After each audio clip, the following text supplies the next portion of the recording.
Dr. Christopher Chase, with Associates in Plastic and Reconstructive Surgery, now in Cleveland on Wednesdays at 2350 Ocoee Street. Call 624-0021 for an appointment now. Certified by the American Board of Surgery and the American Board of Plastic Surgery. Offering facial procedures, body contouring, skin resurfacing, and specializing in breast augmentation, including the newest transumbilical or belly button augmentation for less scarring, ladies. Call Dr. Christopher Chase for an appointment now, 624-0021. I'm Sarah Abel. Here's a look at your weather forecast. Partly sunny skies with highs in the middle 80s. Cloudy overnight, lows in the 60s. A slight chance for showers tomorrow and cooler. Highs in the mid 70s. That's a look at your weather forecast on Whoop FM.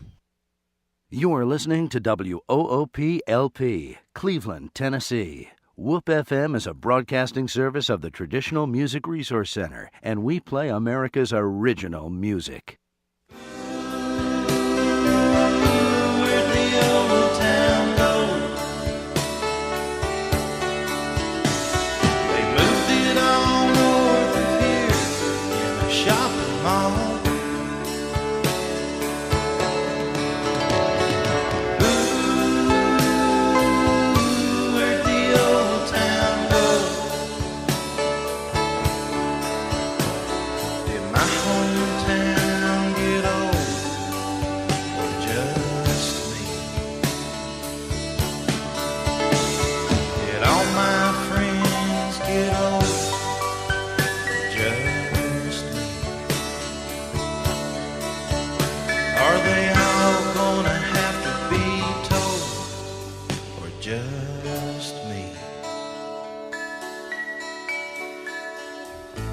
Good morning and welcome to Old Town Cleveland here on Whoop FM 99.9, or you can go to the internet at www.whoopfm.com. You can call us here at 614-5553.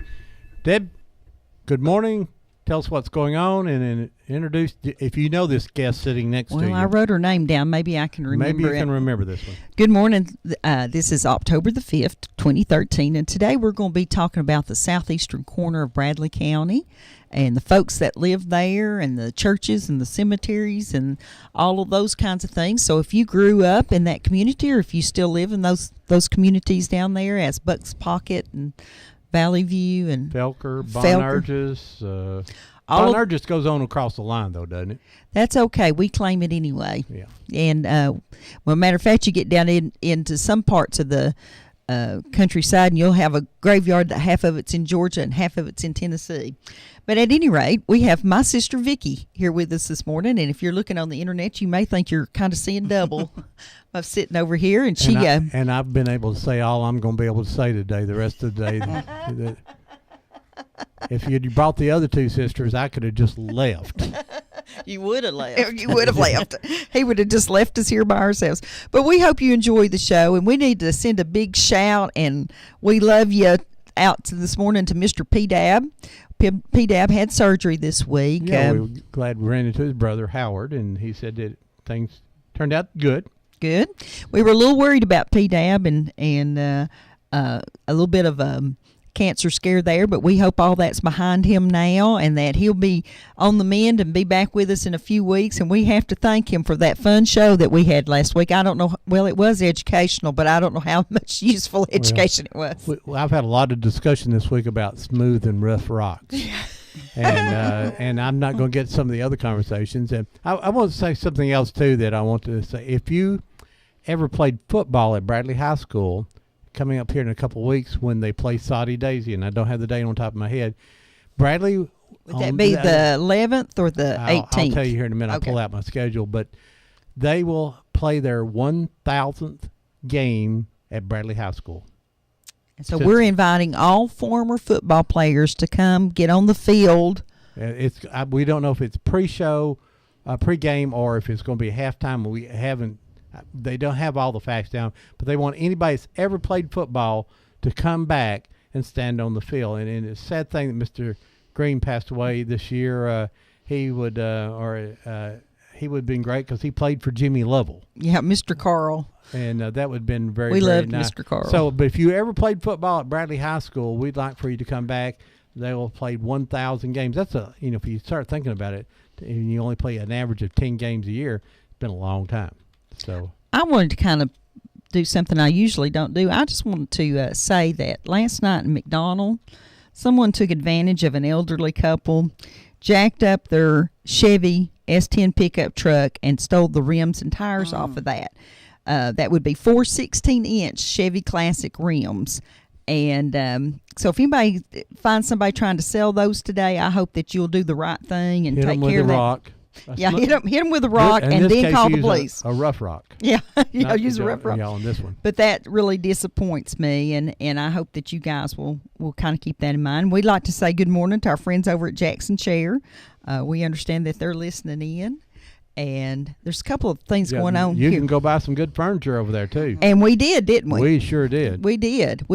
And we've had it now for a little while, and it's lasting really well, and it's comfortable, and it looks good. So we highly recommend the furniture over there. You get it at a discount price, but it definitely doesn't look like discounted furniture.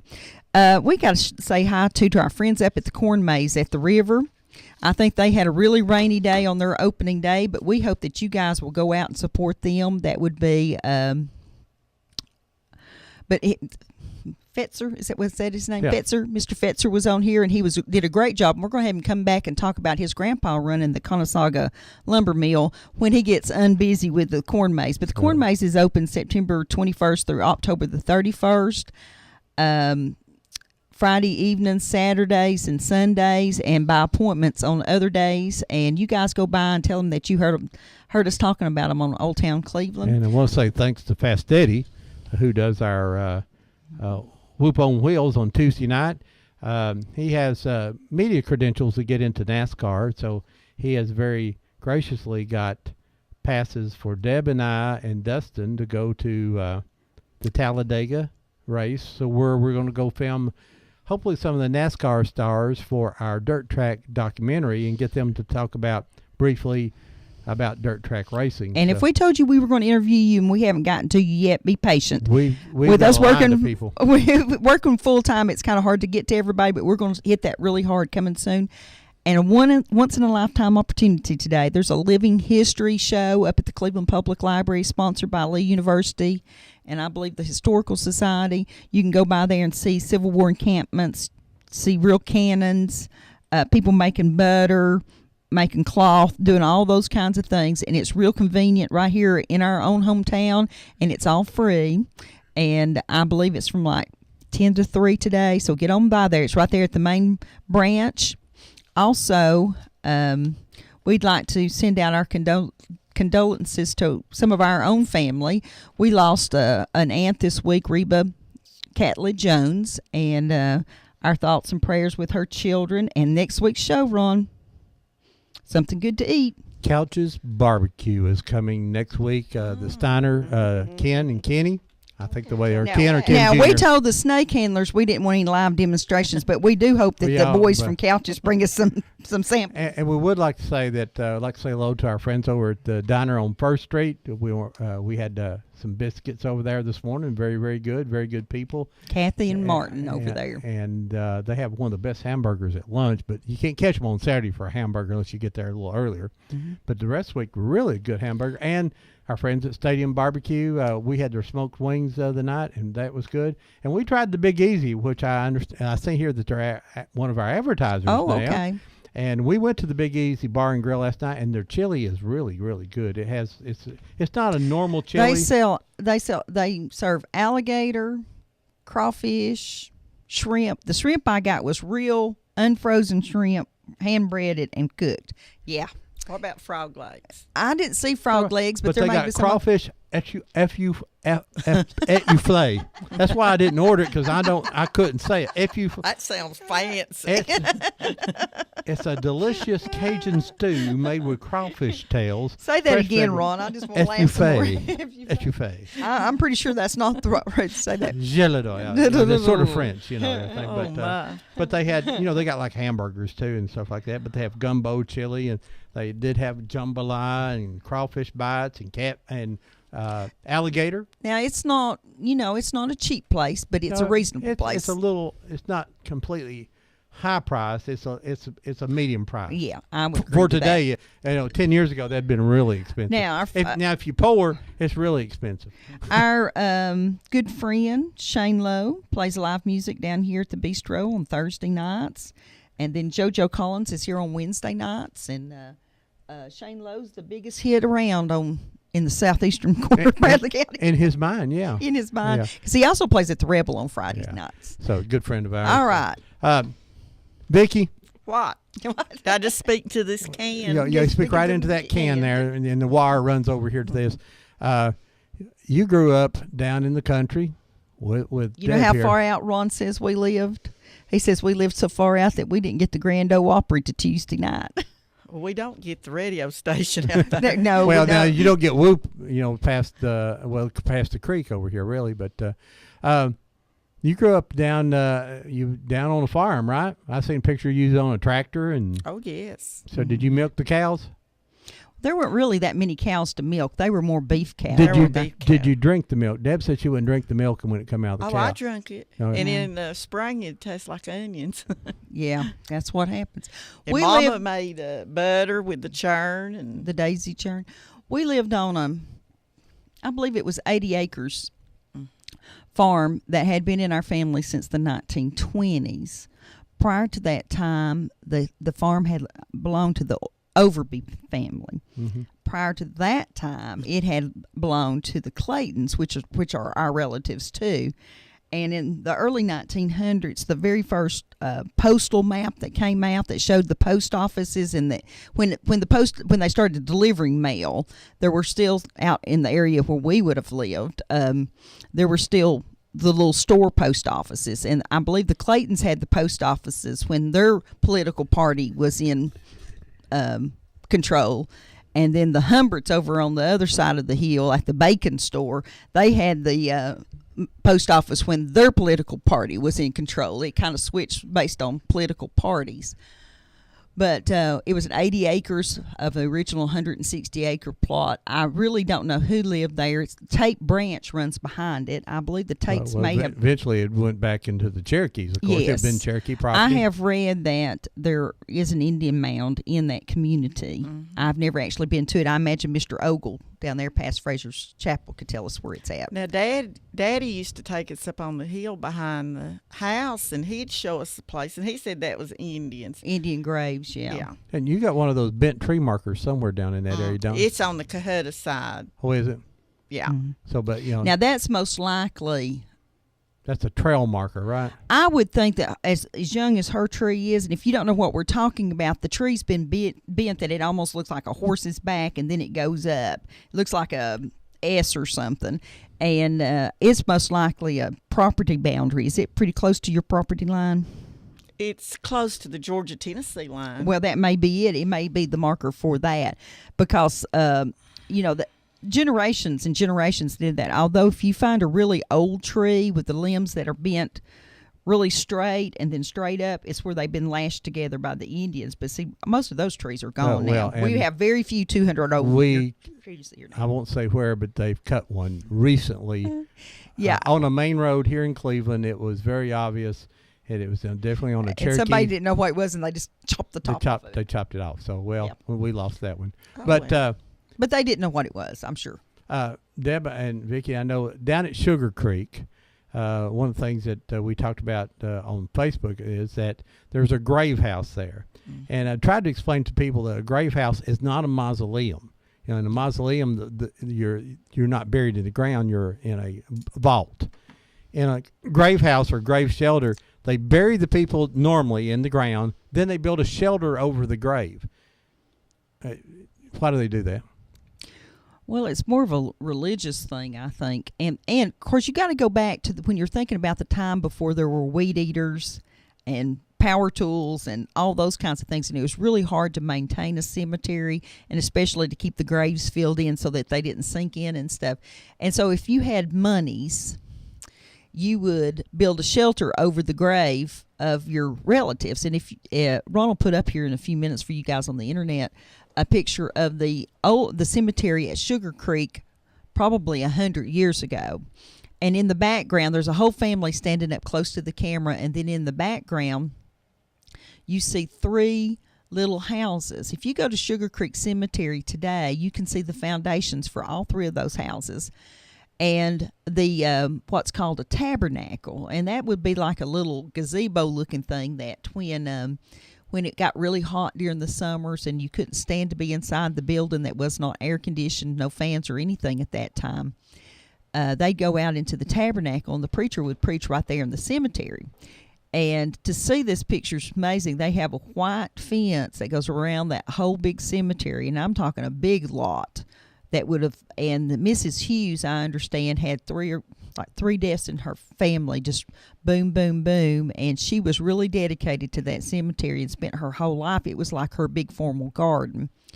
And there are people alive that can pretty much tell you who all these people are in this picture, but we need to get that written down real soon. Now, the 3 houses, there are only one's left, and it's probably the only grave house in Bradley County now? That's standing, yes. Yeah. Now, the other ones were made out of wood, most likely? Well, what would happen to them a lot of times is the trees would get very mature and big, and when the trees would fall, they'd knock the buildings down. Of course, we have lots of big storms here, and a lot of times the buildings were made out of logs or they were held together with wood, and they would just rot away. Thankfully, the one at Sugar Creek is handmade bricks.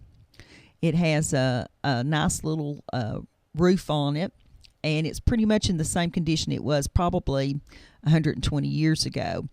The people, Leander Hughes and his wife are buried there, and they owned all that property down in there. And the Hughes family just built this. And there's a door that's locked there, but the family has a key. Go in, and basically, it's just there's the grave markers are in the wall, and they're on just, the outside. There's nothing inside that building. And a lot of people have told me that they remember the day and time when the church kept the lawnmower locked up inside there, because it's just the most practical place to put the lawnmower and lock it up. There was a little white frame church there until about 1950. Someone was burning leaves about this time of year and thought the fire was out, and they left, and later that night the building caught fire and burned. And they built a brick building just a few feet away from that building, and it's still standing today. There's some really old mature trees down there too. If you like to look at old cemeteries, Sugar Creek is a good example of a well-maintained cemetery that's still in use today. If you're interested in grave houses and these shelters, you can go to gravewalkers.com, and they've got pictures from all over the country. And these things are from elaborate brick buildings to almost looks like a chicken coop. And then they have, some of them are like doll houses. When a baby dies or a young girl or someone dies, they'll actually build a little doll house on top of the grave. And then if you look in the window, they've got little rocking chairs with dolls and things in there. So the burial ceremony is elaborate sometime. And so it's a good study. And we've actually seen the gentleman who does the Grave Walkers website. We've seen his presentation. John is all I remember. He's from Smithville. And basically he travels. That's what he does now. He's retired, and he travels around all over the country taking pictures. Thousands of them. Over in Middle Tennessee, they do a lot of the sandstones. They cut it into slabs and just put like a little, two of them standing up like a little teepee over the top of it. And so it's kind of like a regional thing. They still have a lot of those up in Kentucky. The big problem with the cemeteries down in the southeastern corner of Bradley County is they're old family cemeteries, and there's not grave markers, because Grandma knew where everybody was buried, that this was Uncle John, and this was this, and this was that, and this was this. And so, and there was no extra money, so you didn't mark those graves. But as the generations have rolled by, we've lost who's buried where. We know that, we might know that there's family members there, but we don't know who's buried there. So you have Sugar Creek, you have Union Grove. That's Fraser's Chapel. But let's go back to Union Grove. I thought, well, why would they call that Union Grove? And when I started studying the Confederacy for my book that I wrote last fall, I found out why. There was a Confederate down there anywhere. All the people down in there were Union. I know. I had two great uncles, Jesse and Joseph Epperson, who lived there and are buried right over in Bonerges. They fought for the Union because I looked to see how many in my family fought in the Confederacy, and None. No, I'm all Well, Yankee. When you go over to Claude Shell's house, Yes. Claude Shell lives over, is that Hunt Road? Yeah. On Hunt Road, has a big white 2-story house. And I was asking him about his house one day, and he said in the 1920s when the Ogle family came there, I believe that house was already standing and had been built by the Stonecipher family. And he's owned it for about 30 years now. But he said the story that he had been told to him is the story out of the history of the rebellion of Bradley County, East Tennessee by Hurlburt. And it says that there was a young Stonecipher boy. And that's not out of this house, but it's on that farm. This is Arla Stonecipher, who recently passed away. That's his family. The 14-year-old was taken out of the home he was Union, and he was taken by the Confederates and kind of held hostage and stuff for a while and then turned loose. But there's a whole story. But we know now it's passed down through the generations that it's on that farm right there that they're talking about. It's a beautiful farm. It is a beautiful. I want him to come tell us about it. Good morning. You're live on Old Town Cleveland. Hello, Ron, Debbie. Hello, Hey, Miss Ella. What's up, sister? Oh, I'm doing fine. Guess where I went last night? I What's that? imagine you went dancing last night. Where'd you go? I went to Pokey, but they had the Collins brothers there, Yep. and he played nothing but slow songs. Yeah, well, Miss Ella, we know you like to shake a Well, leg, now, so that's too bad. You know, I was at the TV show last night when you called in. I just wasn't on set right at that time. I know you were listening. But now, you know what? Joe Palo wanted your telephone number after you went off there at break. Why? He wants to meet you. He thought you were sexy. Hey, I've met him before. Well, yeah, he says, can you get me her number? And I said, I sure can. You heard what he said, didn't you? Yeah, I heard what he said. Yeah, I did. Oh, Miss Ella. Oh, well. I told him. Now, you're a cougar, so, he fits the bill. Miss Ella. He's trying to get Joe in trouble with his wife. I know he is. Joe stays in trouble with his wife all the time anyway. I wouldn't go with a married man anyway. Well, he just wanted to talk. Yeah, right. All right, Miss Ella, it's good to hear from you. Thank you, honey. Bye-bye. Bye-bye. Oh, Miss Ella. She can go sober up now. Oh, we got the phones woke up Good this morning, live on Old Town Cleveland. Hey, Mr. Ron, how you doing, buddy? Hey, Bullet. He's talking about Buck's Pocket today. Yeah, Yes. go ahead. I moved out there back in '73, and I used to live in Ralph Cochran. I don't know if your guest knows Ralph Cochran or not. Hughes Lake Road. Yeah, and I used to live in his house, and I know a lot of people lived out there. Hud Ogle Yep. and Randall Dunn. He used to be my boss at Magic Shelf. I think he still lives out there. It's a beautiful place. Yeah, it is, and I was baptized in that Conasauga River. That's the coldest water in the world, isn't it? Was you over at Easley Ford? Right across that little bridge. Yeah. And I used to be a member of Bone Urges Baptist Church there, too. Mm-hmm. And I went there, and Jerry Campbell was the pastor back when I went there. And but like I say, I didn't live out there all that long, but the time I did live out there, I made a lot of friends. Where'd you go to school when you lived out there, Bullet? Well, I didn't go to school then. I was already out of school. Oh, okay. He's a lot older. I had to point that out, Bullet. Well, I'll be honest with you. When I first moved out there, that was my first marriage. I met a girl from Polk County, and we actually moved there. And to tell you a story real fast, when my first daughter was born, I had to drive her. I think her water broke, and I had to drive her all the way from Conasauga to Etowah. I went through Polk County, 80 mile an hour. You can't do that now. You'd get a ticket. Yeah. Anyway, my daughter was born within 5 minutes, and I got to the hospital. Whew, that's a long way to go. You're about to have to learn how to birth a baby right there on the side of the road. Yeah. Ron, we're going to have a big night next Friday night now. Yeah, it's going to be a big game there. And you know what, Bullet, I think it's a toss-up. It is. I think whoever makes the most mistakes. I say whoever scores the most points will win. Well, I think Right. I mean, whoever wants it the most. right. And, I think Bradley played an excellent game against Ottawa. They missed an extra point and got a field goal blocked. Same thing basically happened down at Cleveland, I know they missed an extra point, which come back to haunt them, and it was the kicking game got both of them last night.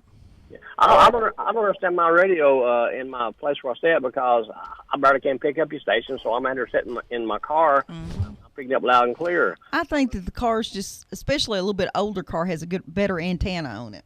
Well, it must do because I don't know what problem. I might get me another radio, I guess.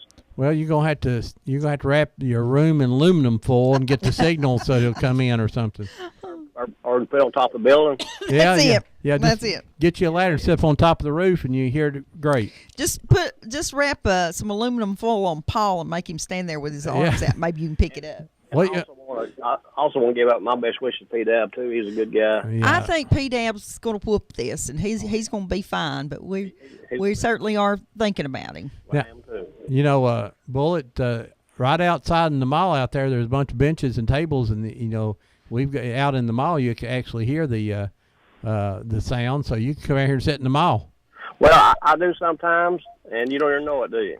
No. Well, I've seen there's some folks that come out and listen. That come out and listen a lot. We'll see them out there.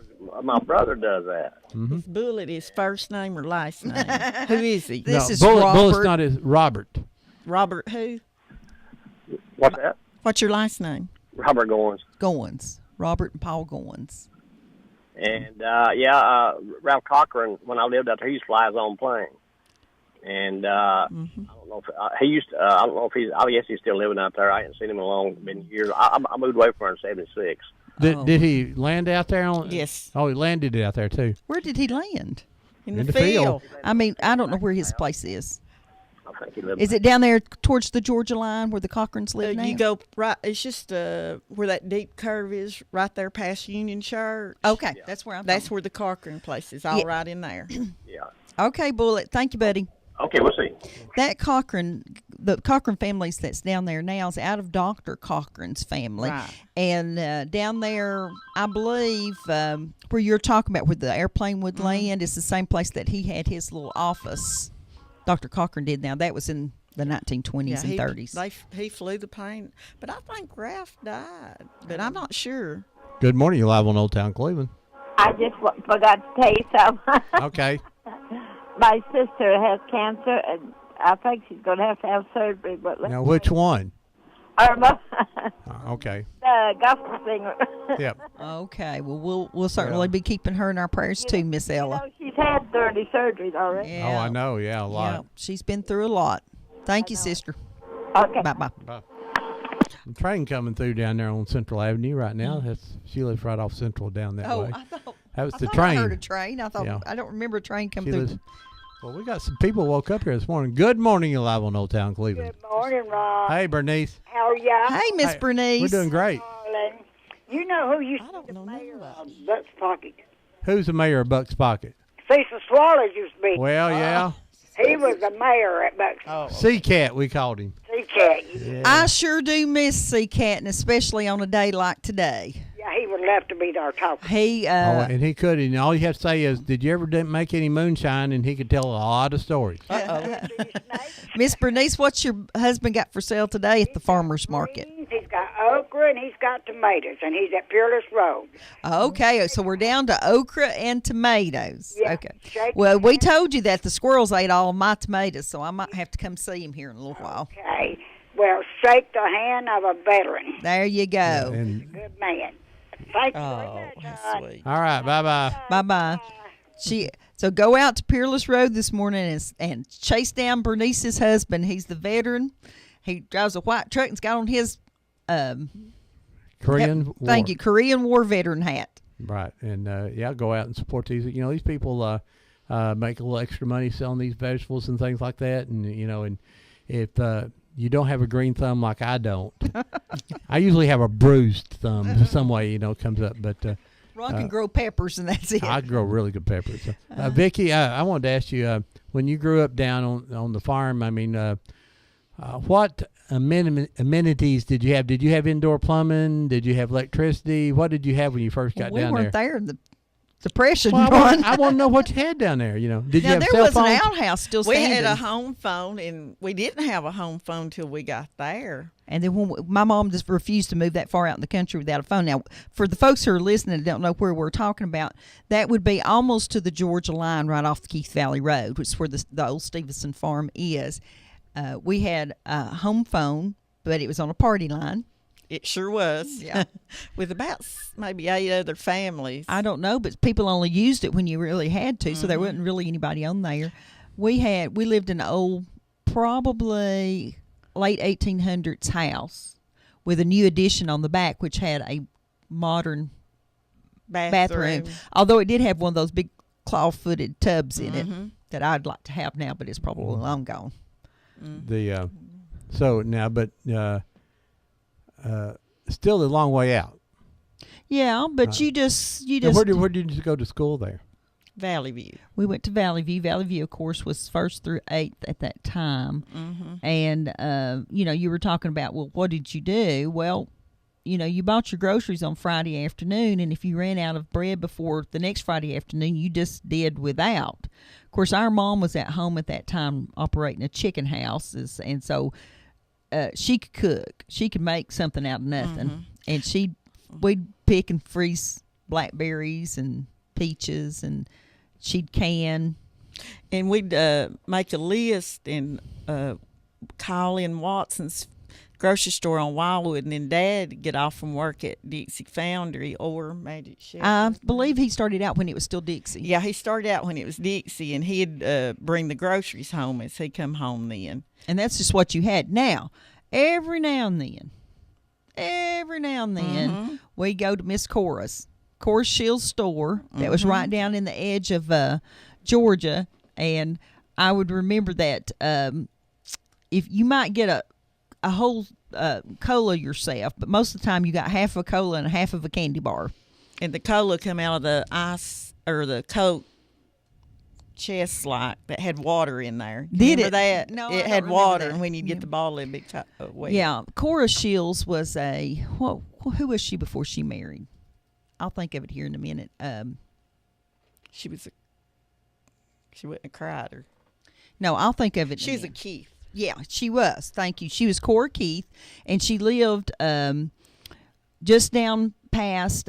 There's a picture of her as a little girl standing in front of a log cabin there where the Kerrs lived that house burned last year. Yes. Yes, she was across the pasture there. But she was a Keith, Cora Keith, and she married, and the Shieldses had a store. I believe it was a rolling store to begin with that was on a wagon or a truck or something, and then they built a storehouse. I'm not real sure about that. But now there's some families down in there that have lived there for generations. Who are some of them?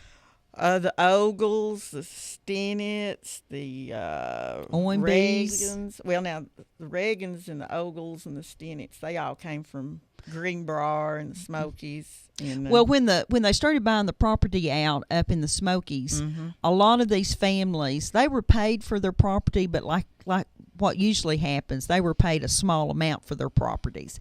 And so when they got ready to leave there and find a new farm to live on, and Bertha Rayfield told me all this, and she's well into her 80s now, still alive. 87, I think. 87. She told me that when the families came down in here and bought property down in the Bucks Pocket area, because there weren't very well-developed roads, or there wasn't very much, there was just big open farms down there, and they were able to buy portions of farms for a cheap price because they weren't well-developed. And so you had a whole bunch of families that moved at one time, the Whaleys and the I'd say some of the Claybows and the McCarters. The McCarters and the Claybows came from up in the mountains, and the Shieldses, the Regans, and all that. I think the Reagan family that lives down there close to you actually brought the grandpa that came down here actually brought a big twig of a holly bush in his pocket and planted it there at that place, and now they're just big tall bushes. That was as tall as the house. Yes, but all of those families came into that area at one time, and my mom would say that she lived over the Georgia line there in Red Clay, and she said that a big number of the Dunns and the other families like that moved in all at one time. She said, at the end of the school year they weren't there, and at the beginning of the next school year they were. So that's how we got all these nice families down in this area. And then when you go up to the Smokies, you find people with those same names all the up in there. Rayfields. Yes, right. And Bertha was just telling me last weekend about the Knights, or another family. Yeah, the Knights, and they connect in with the Regans. And she was telling me Olivers, about some of them going back to the Smokies because it just wasn't home here, and they'd moved back. A few of them. I think her favorite story that she told me is that I believe it was her dad had gone back to their old homestead and was picking their apples, and he got arrested. And then when he was brought in front of the judge for going on the National Park Service's land and picking the apples, the judge had the same last name as he did, and let him go. They didn't charge him with stealing the apples. Good morning, you're live on Old Town Cleveland. Ron, this is Ashley Owenby. Hey, Ashley Owenby. Listen, I want to say, listen every Saturday. Great program. Really enjoy it. Keep it up. And I've got a Buck's Pocket story. Go right ahead. I was raised about a mile from Ladd Springs Road, going down Spring Place. And, I never knew anybody knew anything about Buck's Pocket. I did, the people down there. But anyway, I started practicing law about 27 years ago with Conrad Fennell. Conrad hired me. And he always went to Meigs County. And every time Conrad went to Meigs County, he never lost. But anyway, he had all these cases over there, and they tore the courthouse down one time. So I was over there with him, helping him get some witnesses together. And I was talking to one of the officers. They had some more security because they'd had some troubles over there. And I was talking to one of the officers, and he was, I think, a Decatur city officer. And I asked him, where are you from? 10 Mile. Yeah, it's a beautiful area. And Meigs County is gorgeous. He said, where are you from? I said, I'm from Cleveland. He said, what part? I said, well, I'm from Buck's Pocket. And he said, you're from where? I'm from Buck's Pocket. And it's just like I hit him in the stomach. And, of course, Conrad was listening. He looked around and said, yeah, he's from Buck's Pocket. That's why I hired him. And anyway, he just acted like he went over and shook my hand again. Well, gosh, we're glad you're here today. They weren't sure people in Buck's Pocket wore shoes. Ashley, what do you know about, was it your grandpa or your great-grandpa that came here from the mountains? I think it's my great-grandfather came here. There was a group of my family came from Sevierville, and then my grandfather, his name was Ashley, too, and he followed him down here, and that sort of is in the south end of the county and sort of came on out from there. That's my understanding. What was there, 13 kids in that family? Do you remember? My grandfather had 16 children. And I've seen that iconic picture of them, that there's like even number of daughters and an even number of sons. There was no cable TV back then. Yeah, it looked like they were taking a picture of the entire country of Panama there. Yes. And the kids and everything. Big family. Yeah. Have you ever been able to determine exactly where they came from in the mountains? To my understanding, of course, I have an Aunt Ruth that really has looked into this. I really haven't. But to my understanding, if there's an Owenby, an Owensby, an Owenby, no E, all those are related, and all of them pretty much have come out of the Sevierville area. Mm-hmm. That's sort of I didn't know if you were able to, pinpoint a particular farm, because I think I remember seeing pictures of your grandfather, your great-grandfather, back up in the Smokies. Ashley, is all those Owenbys on Spring Place all going out? Is that all related to you somehow? That's all relatives. Yes, they're all. My grandfather had a cousin and some cousins down there, and they all had children, and so we're all pretty much related down there. I think the Ogles are all from Sevierville also. They are. And it's just sort of the same people that just moved down here and set up. Yeah, they all stayed fairly close together and started churches and schools and all that kind of stuff. Now, who was your mom before she married your dad? My mother was a Tate. They lived down in Spring Place Road. They were originally from Ducktown, and my grandfather ran for sheriff of Polk County in 1933. This is the kicker, Republican. Oh my! Oh my gosh! I'm so sorry. Needless to say, the outcome. And shortly after that, they moved down to Spring Place Road, and then, but that's where my mother's from. In fact, she's over at Garden Plaza, probably listening today. So, Well, we'd love to have her on the show sometime. You need to bring her. well, the next time you do something about Copper Hill or Ducktown, I'd love to get her. She's a little bit. I was trying to get her to call in last time, but next time you get something going, let me know, and I'll be happy to see what I can do to mosey her in that general direction. Well, that would be a lot of fun, and I'm sure that we usually have Ken Rush on when we do that, and he would love to talk to her.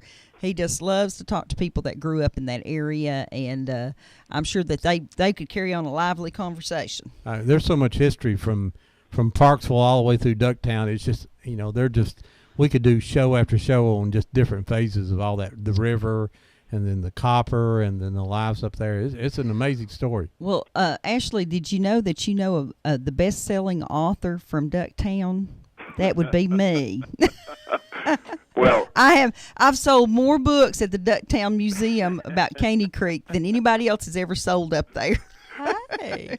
well, I want to tell you, some people live in Paris, and some people live in various parts of Europe and then go to New York City. My mother, I think, called the best of it. She was raised in Ducktown, then moved to Buck's Pocket, so There you go. she's right there with them. Yeah, there you go. Enjoy the show. Just want Thank to you, call in dear. and tell that quick story. Very you, nice Ashley. talking to you. Bye-bye.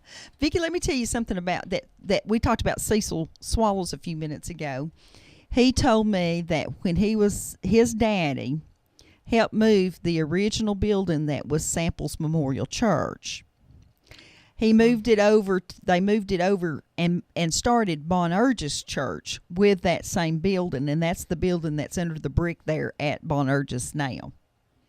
Well, his brother Earl, he used to get up in church and tell about just being at Samples, and they were almost like they were in the woods praying in Yeah. the woods and stuff, and must have been a Well, when they started, the people that lived in the house across the street, which I think were the Smiths, which were related to our friend Olita, she said that they started it as a camp ground, a camp meeting, and it was just an open air arbor or whatever they called it, and they had the sessions there, and then they built that frame of a log house, and then when they got ready to build a frame solid wood building, they moved the old log building down to Bonerges. So what is all the churches down there? Union Grove. Well, now Samples Memorial's been there for several generations now. It's not an old church, but it's a 1920s church, I would think.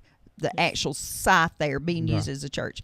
You have Bonerges, you have Union Grove over on Hughes Lake Road, Sugar Creek, Straw Hill, that was sometimes called Cahulla Church.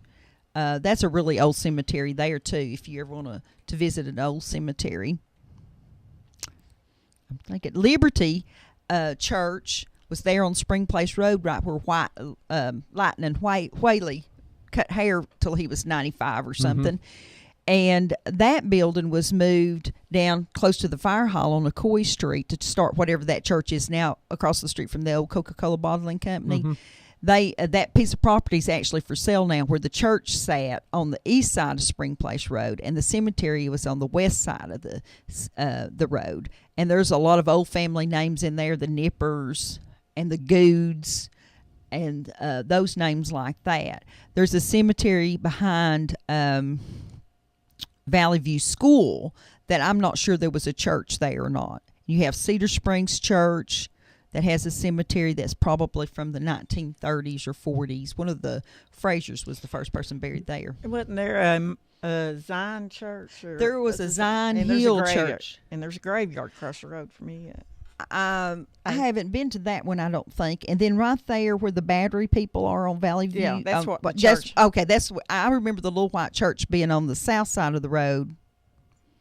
And then the cemetery's on the other side. You turn and go towards that old school, and the church was on the left, and the cemeteries. Now, Union Grove that our daddy attended in the 1920s, the school, the building is still standing, but it's in really bad condition. It's close to the elk farm down there, near the Ogle farm, and it's still standing, but There's a tree on the back of it now. Oh, Who no. owns that building? Is it The still- Halls do. do they own it? I think it was one of those deals that they donated the property, and It when the went property back, ceased to be used as a school, it went back. But like in the 1950s, we had a big movement that we had over on Glad Springs Road. You had Glendale School that was on the Epperson property. You had Wooden School, which we'll put up a picture of it here in a few minutes, and you had there was another school there. Number 4. Is that Yeah. Wood School? That's number 4. That's number 4 school. Where was it at? It was where Red Caldwell lived. Okay. In that community, there was 2 number 4 schools. There was a school there across from Keith on Keith Valley Road. Yeah, and now that building's still standing and somebody's Oh, living yeah. in. Zion School was what that was. And it was one of those schools that in the 1950s, when they consolidated the schools and opened up Valley View, all those little community schools were shut down. Now, they were still just small 1-2 room schools, weren't Yes. Yes, and they finally figured out it would be cheaper to put everybody in one building and transport them to one building than to remodel these buildings. they? That's and, before they knew gas was going to be $3 a yeah, gallon. that's before they knew gas was going to be $3 The, a gallon. Of course, the number 4 school is one of those interesting because there never was a number 3 or number 5 or number 6 or number 2. There was just a number 4. And then when they rebuilt it, they rebuilt another school and called it number 4 school. The So new there was an number 4. old number 4 and a new number 4. Now, Miss Humbert, I believe she's 100 years old now or 90. Can't remember. She had a birthday not too long ago. She actually taught at the number 4 school. I think she's 39 and old. Good morning, you're live on Old Town Cleveland. Good morning. I was wondering if Debbie was going to stop talking. No. Nope. It doesn't happen. They won't let me say much. No, I know Vicky's there. I heard her laugh a time or two. You were talking about Ashley Ornby's mother. He failed to say that she will be 91. Turn that down just a little, T. She'll be 91 at the end of December. She still drives herself to the senior center 5 days a week. She is just precious. Well, we'll have to get her on here real soon. And you were talking about old schools, but now some of the old churches, were moved and stuff.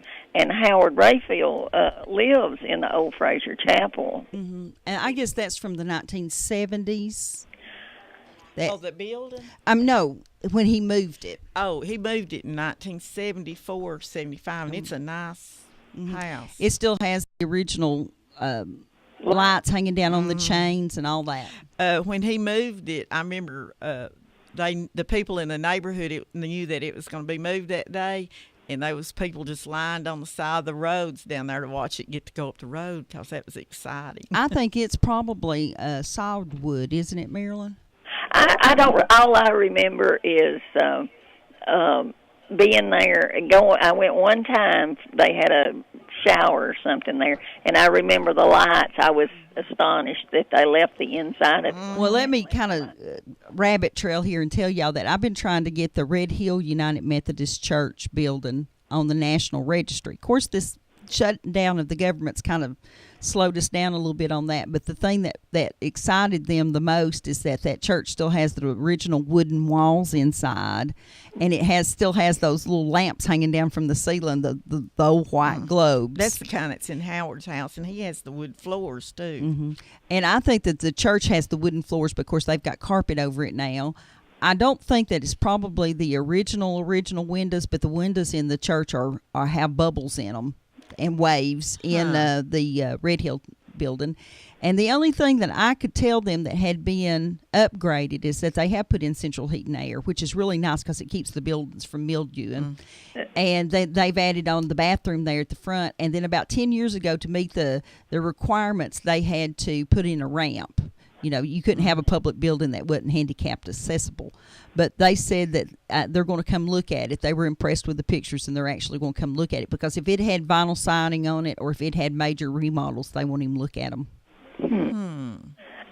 And then they asked me if it had any history, and I said, well, I only have a deed going back to 1840. I don't know about before 1840. Well, I was going to see if I could stump Vicky. Uh-oh. I remember going to Dolly Stevenson's house on Straw Hill Road, and Daddy and them would go hunting or fishing, and they talked about Little Egypt. See if Vicki knows. Yeah, Little Egypt is going out towards the Conleys there. Yeah. Well, You know why where did the- they call it that? I wouldn't have a clue, but do you remember going and picking muscadines at Little Egypt? If it was done, I was there. We used to go do that a whole lot, but it's going towards where the Conleys live from Aunt Dolly's house. Well, I could remember them talking about. Well, I'm enjoying it, guys. You're doing good. All righty, bye. And I was going to say something about Flint Springs School. I started Flint Springs in probably 1957, and my room was the first through the fourth, and we had a coal heater in our room. And one of my exciting days was the pipe fell and the room got filled with soot from the coal heat. But And that's the only thing she remembers from school. I Marilyn, would you like to tell on She's gone, Vicki? I think. Oh, is she gone? Are you gone? Well, What, for saying what? no. I was, For what? Last week, after she called in and told a story about an outhouse, and then she said, I should have told them that Vicki dropped my doll in the Oh, outhouse. Marilyn will never get over me dropping her doll in the outside toilet. And couldn't have been but 4 years old. Okay, for those of you looking on the internet now, this is a picture of the inside of Wooten School. And over here on the far, it's Wooten School, Wooten. Over here on the far right is Mr. James Finley that still works at Walmart in the paint department. He was principal of Oak Grove. He's the license plate guy for everybody. He's the license plate guy. He has a huge collection of antique license plates. Good morning. You're live on Old Town Cleveland. Hey, good morning. Good morning, Ron, and good morning, Debbie. Good morning. It's John England. How y'all today? Who is this? John England. Oh, you're Oh, John England. Go ahead, John. Yeah, good morning. Good morning. I have a Civil War story to tell you about the southeast corner of Bradley County down there. Go ahead. After the Battle of Chattanooga, you know, a lot of the Army came up here, and they spent the winter of 1864 here in Cleveland, and a lot of them camped over along Wildwood Avenue and over around the Big Springs and that way.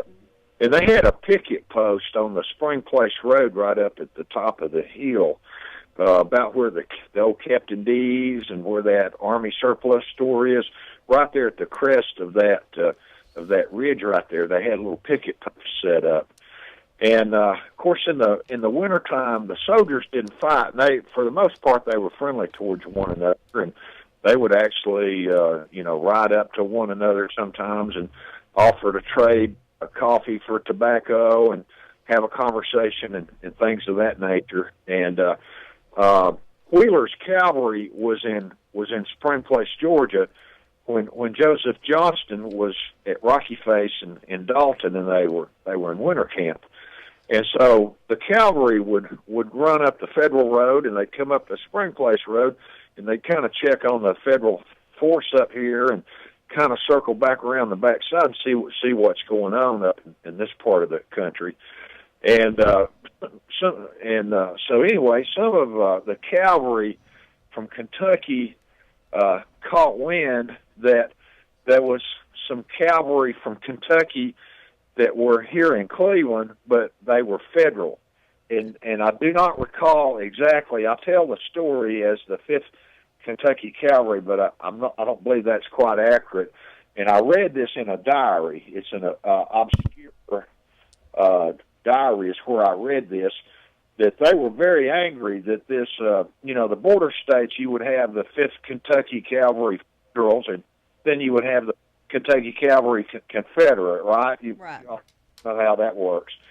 Well, they had got wind that this 5th Kentucky Cavalry was up here, and it was wintertime. They weren't fighting, so they rode up the Spring Place Road one night, came all the way up here, and they came up to the top of the hill right there, and they talked to the pickets, and they said, we want the 5th Kentucky Cavalry to come out here because we want to kick their butts, fight them. It says like rivalry that they didn't. It was the 5th Kentucky Cavalry, Confederate States of America, and the 5th Kentucky Cavalry, Union Cavalry. Isn't that a cute story? That is funny. That is funny, and you have to kind of think about too how the roads went at that time. What we call Wildwood Lake Road was the beginning of Spring Place Road at that time, and once it came around through there and it hit Wildwood Springs. Yeah. The road, Hunt Road, which we call Truett Road now, went towards Georgia, and then Spring Place went towards Spring Place, Georgia. And so that's kind of how and then a road came across the hill over there that would come across Bates Pike. Yeah. Coming in from that direction, came in about where it came to Wildwood Lake too. Yeah. Yeah. They followed the creeks and they followed the springs and all of that. So all that makes sense. I think there was someone from both sides camped there at Wildwood Lake during the Civil War. Yeah. Yeah, and one house there was used as a Confederate hospital. Yeah. I imagine more than that, but there's a story about one. Wasn't Bates Pike what they called the cattle road, where they had 2 separate roads coming out of Polk County where regular people traveled, like Old Benton Pike. And the Bates Pike was for cattle. They called it Stock Road. The Stock Road. There you go. Yeah, they called it the Old Stock Road, but I don't know much about it. I've just seen it listed as that. Yeah. Hey, one thing about those Ornbys, I'm married to one.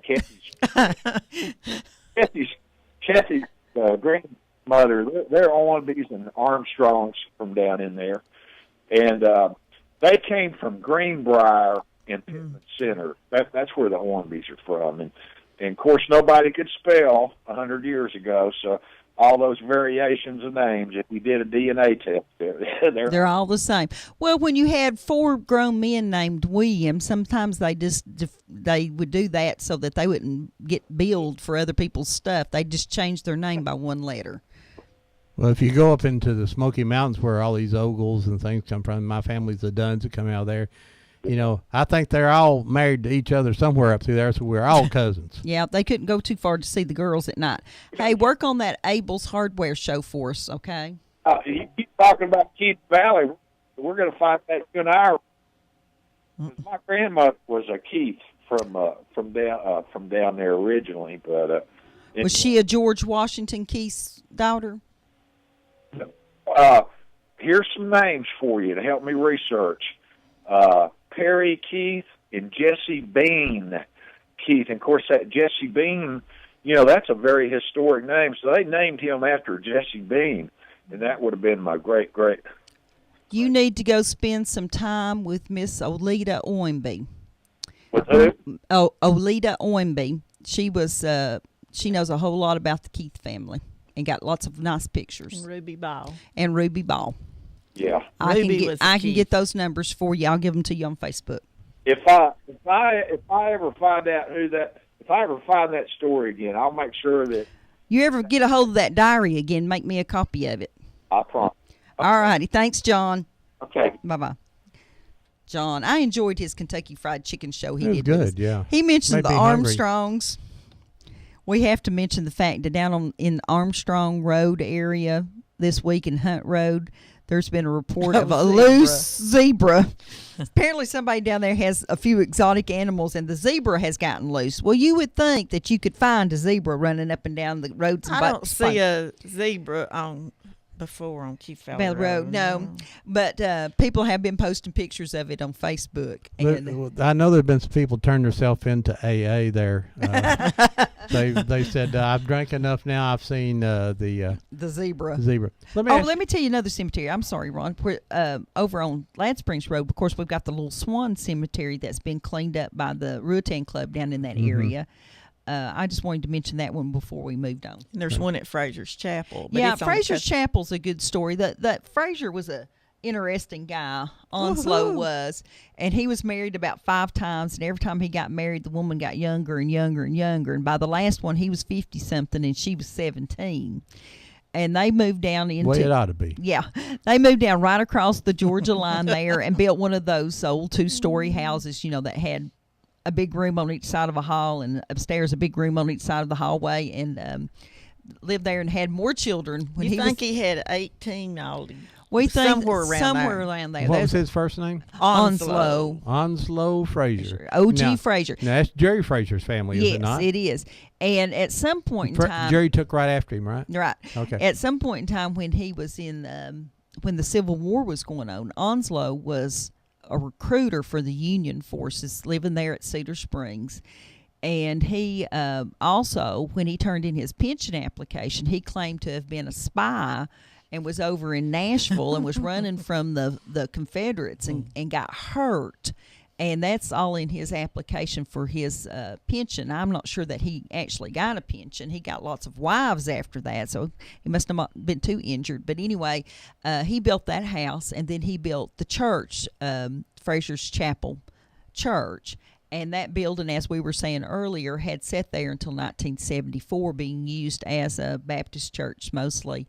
And then it was moved up the road, and they built a more modern facilities. But there's a lot of old graves there from the early 1900s in there. My nephew David Rayfield, he's been working on the Frazier grave stones this week. That's good. It's always good to keep the leaves and things brushed away from them, but not to power wash them. That's not real good for them. But sometimes people feel like they need to do that, but it kind of eats away at stuff. The Humbert family, I actually think, was down in the valley there prior to the Smoky Mountains. I think that there's some of the original. They were down there like Civil War times, and the Cochrans were down in there. The Keiths were down in there early. That's why we call it Keith Valley Road. When they cut through that property there, it got the name Keith Valley Road. We're going to take a little break right here and pay some bills, and we'll be back with you folks in about 3 or 4 minutes. We want you to call in with your favorite story. It can be about Buck's Pocket or just about where you grew up. We'll be right back with you. WOOP LP, Cleveland, Tennessee. Debbie Moore, co-host of Whoops Old Town Cleveland, has released a regional history book, Confederate Voices. The book is available at the Red Ribbon, the Museum Center at Five Points, and at www.oldtowncleveland.com. And be sure to tune in every Saturday morning at 10 for Old Town Cleveland, right here on Whoop FM. Turn your car into cash at Check Into Cash. With an auto title loan from Check Into Cash, you get the cash you need and a whole lot more of what you want. Want the guaranteed lowest rates? Check. More cash for your car? Check. Lots of convenient services like check cashing? Check. Get an auto title loan and drive home in your car. Stop by Check. Check Into Cash today. Call 877-262-CASH. Turn your car into cash at Check Into Cash. Wheeler Technologies has moved. Visit them at their new location at 490 Grove Avenue Southwest next to Bradley Rentals. Same great folks, same great service with a better location to serve you. Call Wheeler Technologies for voice, data, and security needs at 664-TECH. That's 664-8324. And remember, depend on Wheeler Technologies for the current time and temperature every day at 476-1111. Tennessee Alarm Contractor C1750. You save when you buy from the factory. Now you can save even more while we celebrate the grand opening of our new store on the North Shore in Chattanooga. Plus, we'll pay your sales tax on Mermaid products $6.99 or more. Kiesler Incorporated is in the business of recycling your metal, and they pay cash. The only covered scrapyard around where you can recycle rain or shine. They're located off the bypass on Overhead Bridge Road. Automobiles, appliances, copper, stainless steel, tin, all metals can be recycled at Kiesler, and you can walk away with cash. That's right, they pay cash, and they are the friendliest scrapyard in the Southeast. If you have unwanted metal just laying around, bring it to Kiesler Recycling today and walk away with cash. Kiesler Recycling open Monday through Saturday, 7:30 to 5, or call for more details, 614-3000.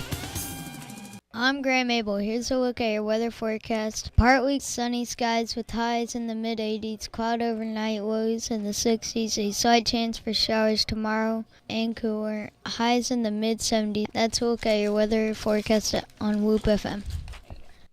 You are listening to WOOP LP, Cleveland, Tennessee. Whoop FM is a broadcasting service of the Traditional Music Resource Center, and we play America's original music. Where'd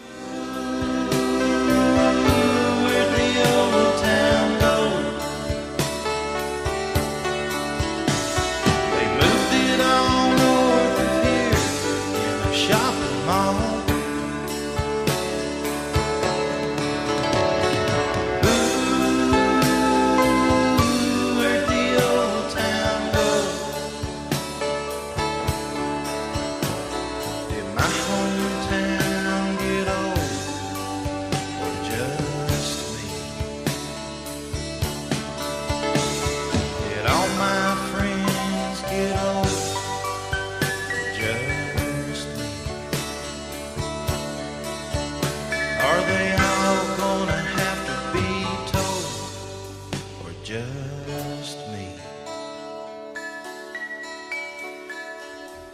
Welcome back to Old Town Cleveland here on Whoop FM 99.9 or the internet at www.whoopfm.com. You can call us here at 614-5553. We're talking about the southeast corner of Bradley County, Bucks Pocket, Union Grove, Sugar Creek, Keith Valley. And all points in between. Felker, did I say Bucks Pocket? Probably did. And I'd like to thank John Cook, who wrote our original song there for that we opened up. That's John Cook playing Old Town. He wrote about him and his brother. If you'd like to hear more about John Cook music, go to johncookmusic.net, and you can hear the entire song of Old Town Cleveland. It's about a 4-minute song that he wrote. I was lucky enough to play bass for him on that song. So if you're interested in that, so we'd like to thank them. And like I say, today we'd like to say thanks to our security guard here today. He's making sure everything's safe. He patrols here and keeps the masses down from big crowds attacking from us there. So thanks to our security guard there. And I wanted to mention, Ron, I'm sorry. Well, let me just wait a minute. We're very proud to have with us our special guest today, Vicki Rayfield, and she's been talk much yet. She's been the quietest I've ever heard her today. But this won't give me a chance to talk. Oh well, you and Debbie had to work that out. Deb, go ahead there. I just wanted to mention we did lose a couple of well-known folks down in the countryside there this week too. In addition to Reba, Miss Reba Catlett Jones, we lost Jim Caldwell, the son of Red Caldwell, and also we lost Betty Rayfield. What was Betty's married name? She was a Canavas, but she went back to Rayfield. That's Scott Canavas's mom, right? Yes. And so our condolences to those families also. Good morning, you're live on Old Town Cleveland. Good morning, this is T. Bandy. Hey, Bandy, what's up, buddy? I've got a fish truck coming the 26th. A fish truck coming. Well, maybe this one won't have such a hard time. Maybe it won't rain. Don't get them fish wet. To drown the fishes, yeah. What date did you say it was coming? The 26th. Okay. And if they want to order fish, how do they call you?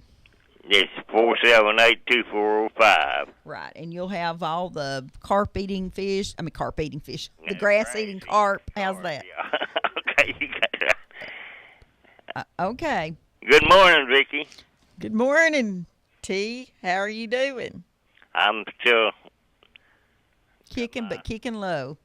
Yeah, kicking low. Yeah, I got a nurse calling me just now. It's coming directly. That's why you've been sick. He likes those nurses. I'm going to church tomorrow, though. That's good for you. That's a good sign. Since June. I'm glad to hear that. Yeah, I'm going to try to go. Marilyn wants me to go. Sounds good. Sure, be good. Thank you. Bye-bye. Bye. We were talking on the break about some of the families that live down in the country there. Who do you got there on your list, Vicki? Oh, well, I started out with the Keith family, and now a lot of them still live on Keith Valley Road. A lot of them do. Hold on a second here. Good morning, you're live on Old Town Cleveland. Hey, Ron. Hey. Those two good-looking girls down there by you. Yep. Woo. Two cousins. I said I love them. Okay, thank you, Miss Anna Mae. Hope you're doing good. I am. I got my report on my cancer. It's gone. Well, good. Gone cancer is the best kind. You got that one right. Now I want to tell you I love you. All righty. Thank you, Miss Anna. Bye-bye. Bye. She and her husband makes the best hot slaw in the world. Are they? Now she's seeing us. Or she's probably just well, on you the can phone. see us, you know. This is for the folks that are looking at the internet screen. This is a picture of a baptism taking place, I believe, at the railroad bridge on the Conasauga River, and it's a pretty big. I mean, if we could get that many people now to show up to church and baptism, we'd be doing good. There must be 200 people there. I'd be willing to bet that there's some Eppersons and Dunns and Ogles and Keefs and. In there, because that's probably Kaler's. That's probably a Bonerges church, would you think, or well, Liberty, Liberty over in. Let me tell you what they used to do. They'd have all these big group of preachers come up out of Chattanooga, and they'd go around to all the different little churches, and they'd have revivals in the community all at the same time. They called it a convention, and then at the end of the convention, they would have a baptism. And that's probably what that picture is. So that's probably all them Baptists down there in that I'd lower say end. that's all God's people right there. So Methodist, we just sprinkle anyway, us Methodists, So well, you get to the fried chicken a lot faster that way. I'm thinking that you're right, Ron. food. There's probably every one of the names we've mentioned. There's somebody in there, and I believe the preacher, his last name was Thomas. Yeah, you probably got Polk County and Tinga, and then all that lower Bonerges and Keefe and everything, because it's just all, it was all family. They all knew each other, married into the families. Yeah. That's a nice crowd there, but that one's not at Easley Ford. We've got a good picture of Easley Ford that Ron will put up here in just a few minutes. Go back to those names. Okay, here we go. Okay, and we got the Ormby and the Tatum and the Stop. The reason you don't get to talk, Vicky, is every time we say, "Okay, Vicky, go," the phone rings. No one wants to hear you, Vicky. Good morning. You're live on Old Town Cleveland. Hey, Ron, that Rayfield lady you got in there, I think maybe she's up there trying to campaign for a man. She's looking for a man. Oh, that's my favorite son-in-law's dad. Anybody that lives in Bucks Pocket is fair game. It don't matter who. Hey, Mike, are y'all going to do any upholstering furniture for Duck Dynasty people? Yes, ma'am, we are. Tell us about it. I think it's already in progress right now. It's just now hitting a production line and should be out any day now. Well, let me ask you this. Is it going to be camouflage couches with orange pillows? Well, I think y'all will use that as an excuse to go up on the camouflage. I'll rather some camo for them, but for the most part, it'll be an exclusive for, I don't know what store. But anyway, it'll have the duck head logo and the mallard fabric on the recliners. I keep trying to get Ron to grow him a beard and get rich like them, but he just won't go for it. I don't know if a beard will do that or not. I'm out of luck. You may have to have something else going for you other than a beard, because I've been hoping the same thing, Well, now I want to know if on those couches, do I get a duck call with it? Yeah, we'll get you a duck call or somebody that sound like a duck. Well, Ron needs a duck call to go with his turkey call. Help you, Ron. I've got a turkey call in my car I carry with me, and I'm getting pretty good calling turkeys. He sits in the car and makes the turkeys gobble. You can't find a turkey down there at the Village Green. Yep. A cooked one, maybe. Well, I've seen a few down here. But Well, don't talk about Fro Daddy like that. Afternoon, if you know who I mean. Yeah, Fro Daddy, yeah, that's what they're talking about turkeys.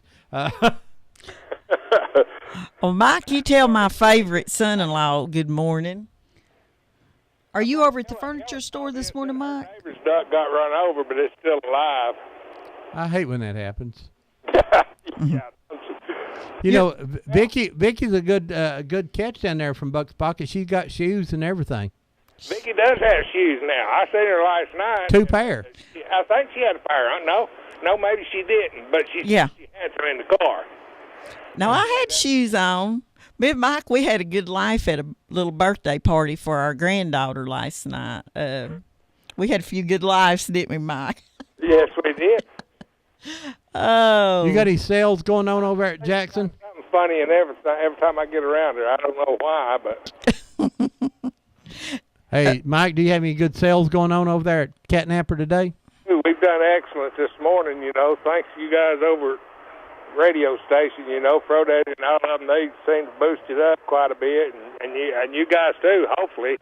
We do. We remind them that you're open on Saturdays. And we got our couch there. Yeah, you did. Sure did. It's a good deal and great furniture and great prices, all that, and even got them to deliver it, and it was pretty good. Yeah. I think me and Brad even took it to you. I made you tell your wife that you loved her, but you was talking to me, I think. Shh, don't tell everybody. Oh, my. Yeah, we're going to be open plumb every weekend, plumb through May of next year. And you're open what times? From 8 a.m. until whenever people quit giving us money. There you go. Hey, and Christmas is coming up. If you ain't bought your wife a new couch or new living room furniture, you could save you some money and be a hero, right? That's right. You can be a hero anyway. You come over here, you can see prices that cost less than a pair of flip-flops. So if you were going to spend $2,000, you can save $1,000 and buy her a second gift, right? Yes, sir. For $1,000, you get 3 pieces. You get a sofa, love seat, and recliner. And a duck call. Yeah, and a cup of coffee, maybe. All right. Thanks, Mike. All right. Thanks, Mike. Bye-bye. Y'all have a good show and talk about Bucks Park, talk about positive, and try to find Vicky a man. Okay, we'll put out an all points bulletin. ABC, any man that's got a car and shoes. Yep, there you go. Well, and half of his teeth. Bullet. Shoes are required. I don't know about the teeth. You have to talk to her about that. You've heard Bullet call in here. Bullet might be a good choice. There you go. Would, yeah. And they gotta like beans and taters. What about Sid? Vicky's got good insurance, and Bullet's sick quite a bit, so yeah. What about Sid? Works down there with you. Sid, I don't know. He may be a little bit too shy for Vicky. Oh. Yeah, but he can play banjo. Is Mr. Jackson still alive? I'm sorry, what was that? She wants Mr. Jackson. Mr. Jackson. Yeah, there's one Mr. Jackson still alive over there, but I don't know if she can handle his language or not. But she would. She won't handle his money. ain't language she's wanting to handle, huh? That's right. Thanks, Mike. Thank you. Bye bye. When we start, bye bye. Thank you. When we start talking about Keith Valley Road, we've got to start at the beginning, and that's where I.H. Bandy had. Go ahead. I.H. Bandy had his store for not a number. I mean, I think a short time, maybe 8 years. You think 7 or 8 years? At least 8 or 10 years. Yeah, or it was right there at the intersection of Keith Valley Road and Spring Place Road, and they lived in the old house across the street, and then eventually built a house there and had a fairly large farm. But that's I.H. Bandy, and he probably died, I guess, 6 or 7 years ago at almost 100 years old. I think he was 99. He was 99. He almost made it to the big 100. And we have the Tatums. Who else? The Humber. We got the Hamiltons and the Scott family. Now, I never knew many of the Scott. And then we go into the Lee family down there. And up at Fike Funeral Home, isn't there a man up there with his last name's Lee? I don't remember any Lees. Now, Humbert would be like Scott Humbert works at the school system. Absolutely. Yeah. Scott Humbert. And Scott's brother takes care of the Sugar Creek Cemetery. When you go down there, it's always immaculate. There's a Donahue's down on Keith Valley. That's from the country store, wonderful little store that was down there. The Donahue Do you remember family. on the Sunday afternoons? Of course, no stores were open when we were kids on Sundays. No. And on Sunday afternoons, there would be a plastic bucket sitting up on top of the ice machine, and you dropped your 50 cents in there and got your bag of ice out. I mean, and there was no secure any kind of. Ray Donahue was an insurance salesman. That's his family. Yes. And Mike Donahue. His daddy was Woodrow and Reese Donahue. Right. And they're both passed away now. The Kerr family, Ray Kerr, and all of those. There were several Kerr families right down there where the new fire hall is now. That's Roy and his family. And some of them still live in that area. And, of course, we have Miss LaBethel and the Stennetts on down the highway there. And the Stennetts came down from the Smokies also at that same time. Joe Stennett. The Hicks family?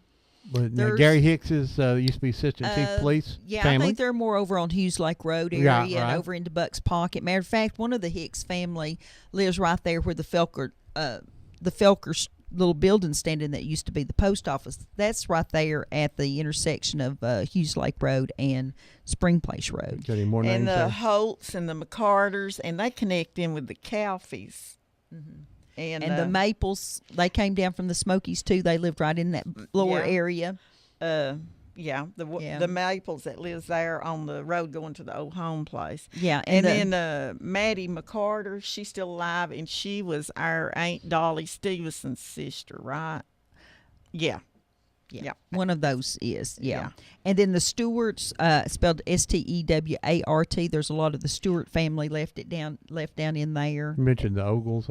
Yeah. The Ogles and Klein and Edna Claybo, and they connect in with the Owenby family and the Blues. Stennett Blue. You know, was most a of these preacher. families, a lot of these families were relocated when the Smoky Mountains Right. was Yes, created. you're They, right, yeah. I know the Ogle, there's probably in, is it Caves Cove, there's some Ogle property in there. And Shields. And, Yeah, the Shields, yeah. Yeah, and the Reagans is I don't remember anybody coming down here that their last name was Oliver, but they married into the Olivers up in the Smoky Mountains, and then for several generations the men were named, their middle names would be Oliver after that family connection there. And of course we lived on the Stevenson farm, and then the Overbys were down in there, the Insleys. Oh my gosh, there's Insleys all over that creation down there. Oh, yeah. Yeah, I thought about Insleys. the Insleys this morning. I mean, And the Ogle family had a whole crew of boys, so there's lots and lots of Ogles still down in that area. It's pretty amazing that having worked at Valley View School in the last few years, you still see those same names down in the country. You know, the Olenby name was just, I know when I went to Oak Grove, there was a lot of Olenbys lived in my area there. Mitchell Olenby lived down the road. That's Ralph's son. Mitchell is. I haven't seen Mitchell in a long time. I hadn't seen him in a long time. He would be he's my age, and I haven't seen him in a real long time. Nice guy. You have Adamses, Pullums, Nippers, McClures. McClures. Oh my gosh. Rayfields. And the Rayfields. Don't forget, and the Frasers. See, the Frasers. Rayfields and the McClures, I mean, not the Rayfields married the Fraser into the Onslow's family. So when several years ago I wrote a little bit about Onslow, and it always amazes me the people in Bradley County that are related to that family. Of course, he had 19 kids. But now I found out something, Vicki, that I hadn't known before. Over at close to Valley View School, there's an old barn and a house close to the road, and the Griffiths live there. Well, we're kind of looking at that house because we think an older section of that house may be, like 1870s or something. And I was kind of looking at that. There's an old yellow house behind it that I haven't got to investigate yet.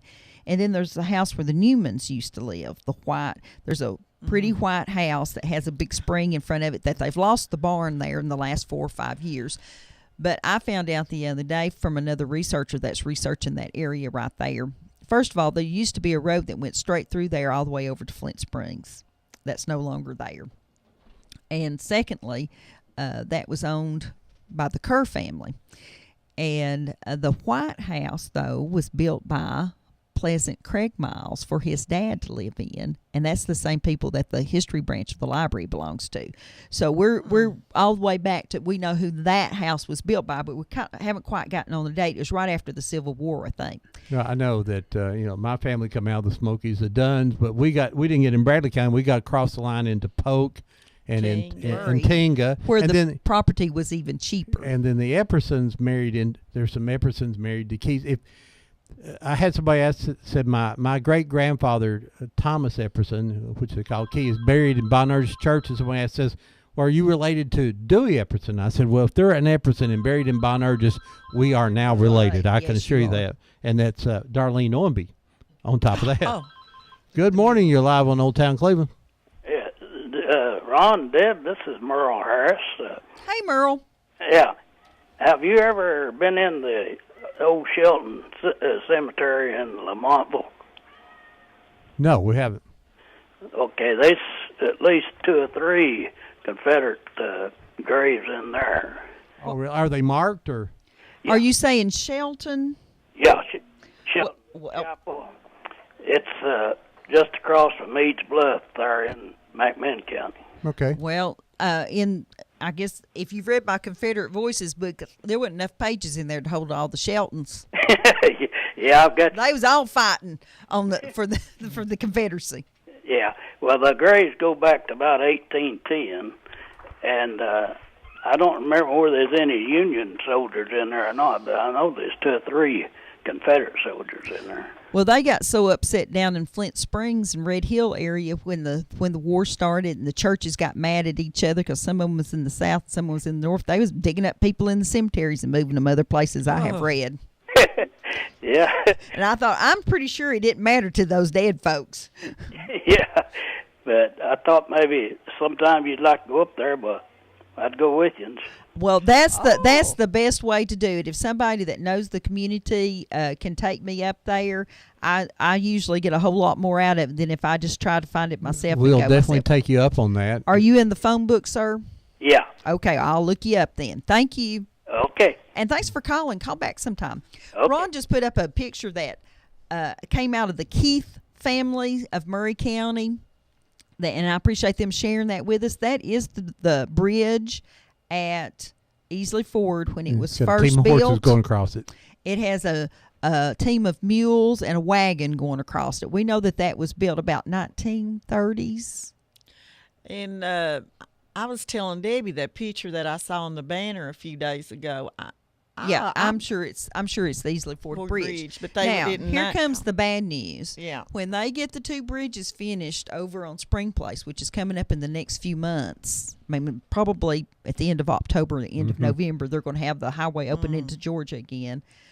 At that time, they're going to take this bridge down.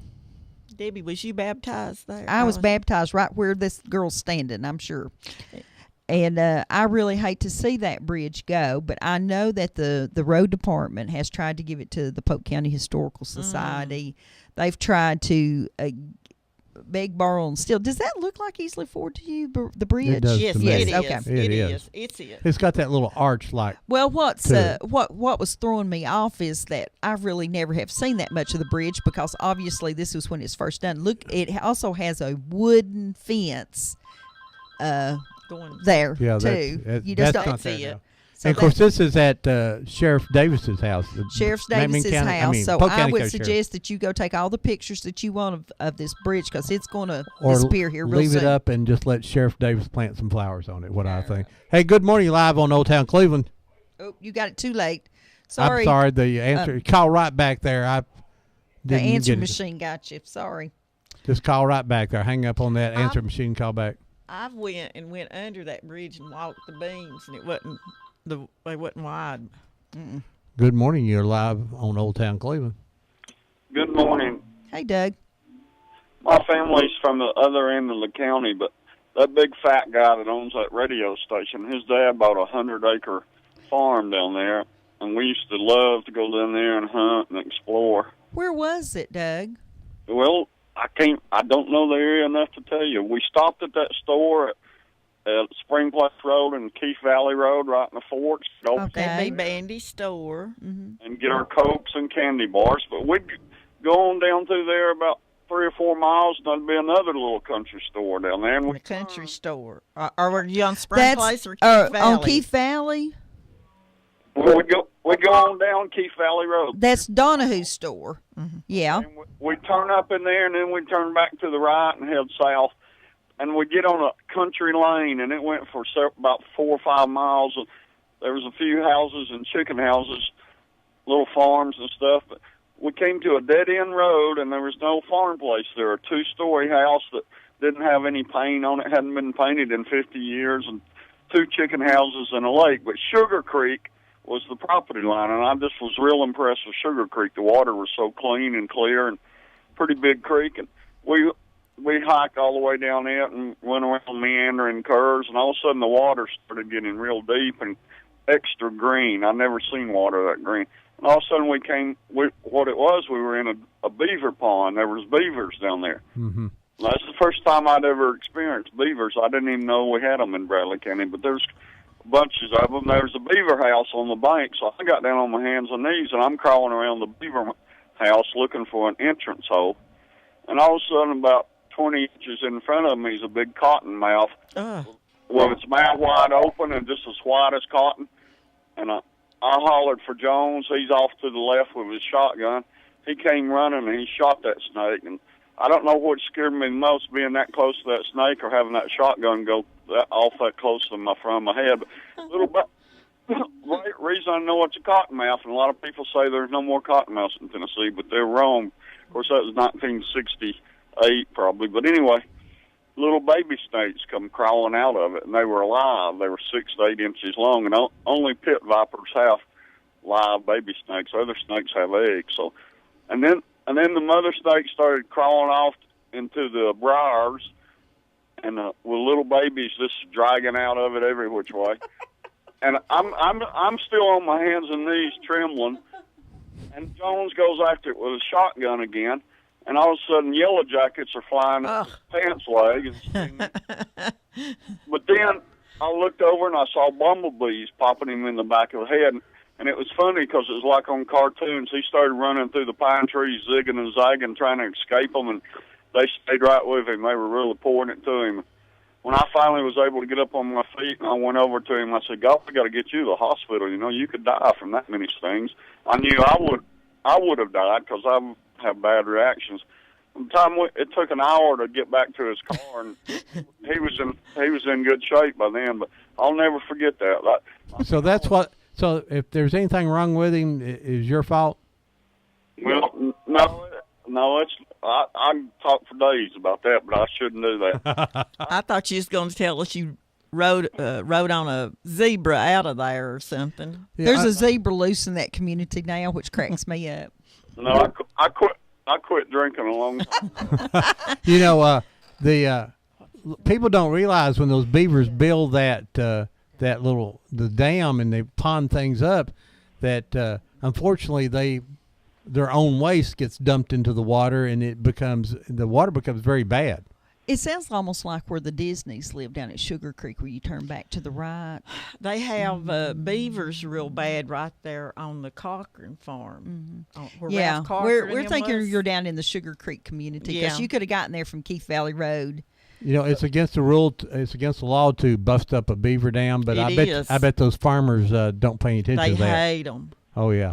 On another day, I was walking in the front yard of that old farmhouse by myself, and I walked around the corner, and there stood the biggest buck deer I've ever seen in my life. It was about 200 pounds, and it eyeballed me, and it put its nose down on the ground and started pawing the ground like a bull, like it was going to attack me, and I was afraid it was going to attack me, and then it just turned and ran away, ran all the way down the Sugar Creek and jumped over a fence, and that white tail was just flashing.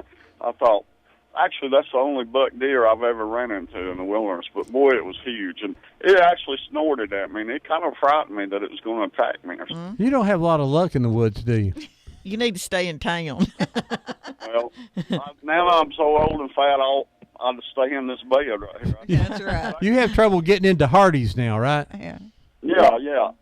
Love to go to Hardee's and have those biscuits in the morning. Love to go to Pokey's and have lunch. And at both places, I'm telling stories about Sugar Creek and the cottonmouth eyeball me. And I know it was a cottonmouth. I had a buddy that's in the Snakes, and he said, "There's no way cottonmouths aren't in Tennessee." And I said, "This is back in the 60s. He said, "Well, it might have been. It might have been." I said, "It was also very close to the state line of Georgia." And he decided, "Yeah, I guess I'm right." And I said, "Well, I know the live babies come out of it." He said, "Yeah, you're right. It had to be a cottonmouth." Anyway.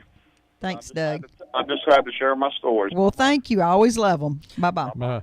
Debbie, that public swimming place they had on Hughes Lake down next to the line. I've never seen a picture of it, and I hope someone listening might have a picture of it. It was called Hughes Lake. And I think originally they had they'd started concreting in. It's still a little bit of the concrete. Concreting in because they felt like that it helped you not get diphtheria and all that stuff to being in water. Yeah. Good morning. You're live on Old Town Cleveland.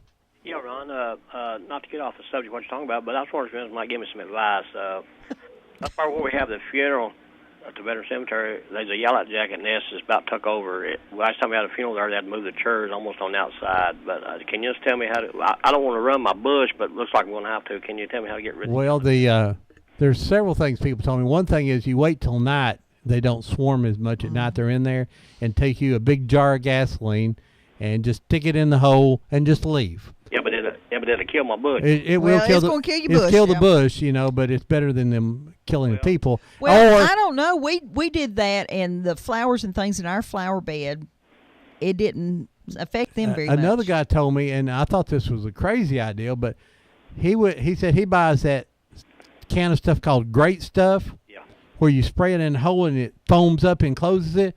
He took them at night, sprayed the hole full of Great Stuff, and they're basically trapped in there. I'm going to have to do something because it's getting very bad. Well, I think you almost have to put the gasoline in there and just hope the bush doesn't get it. But you don't have to light it or anything. Just put the gas in there. Get you a big quart jar.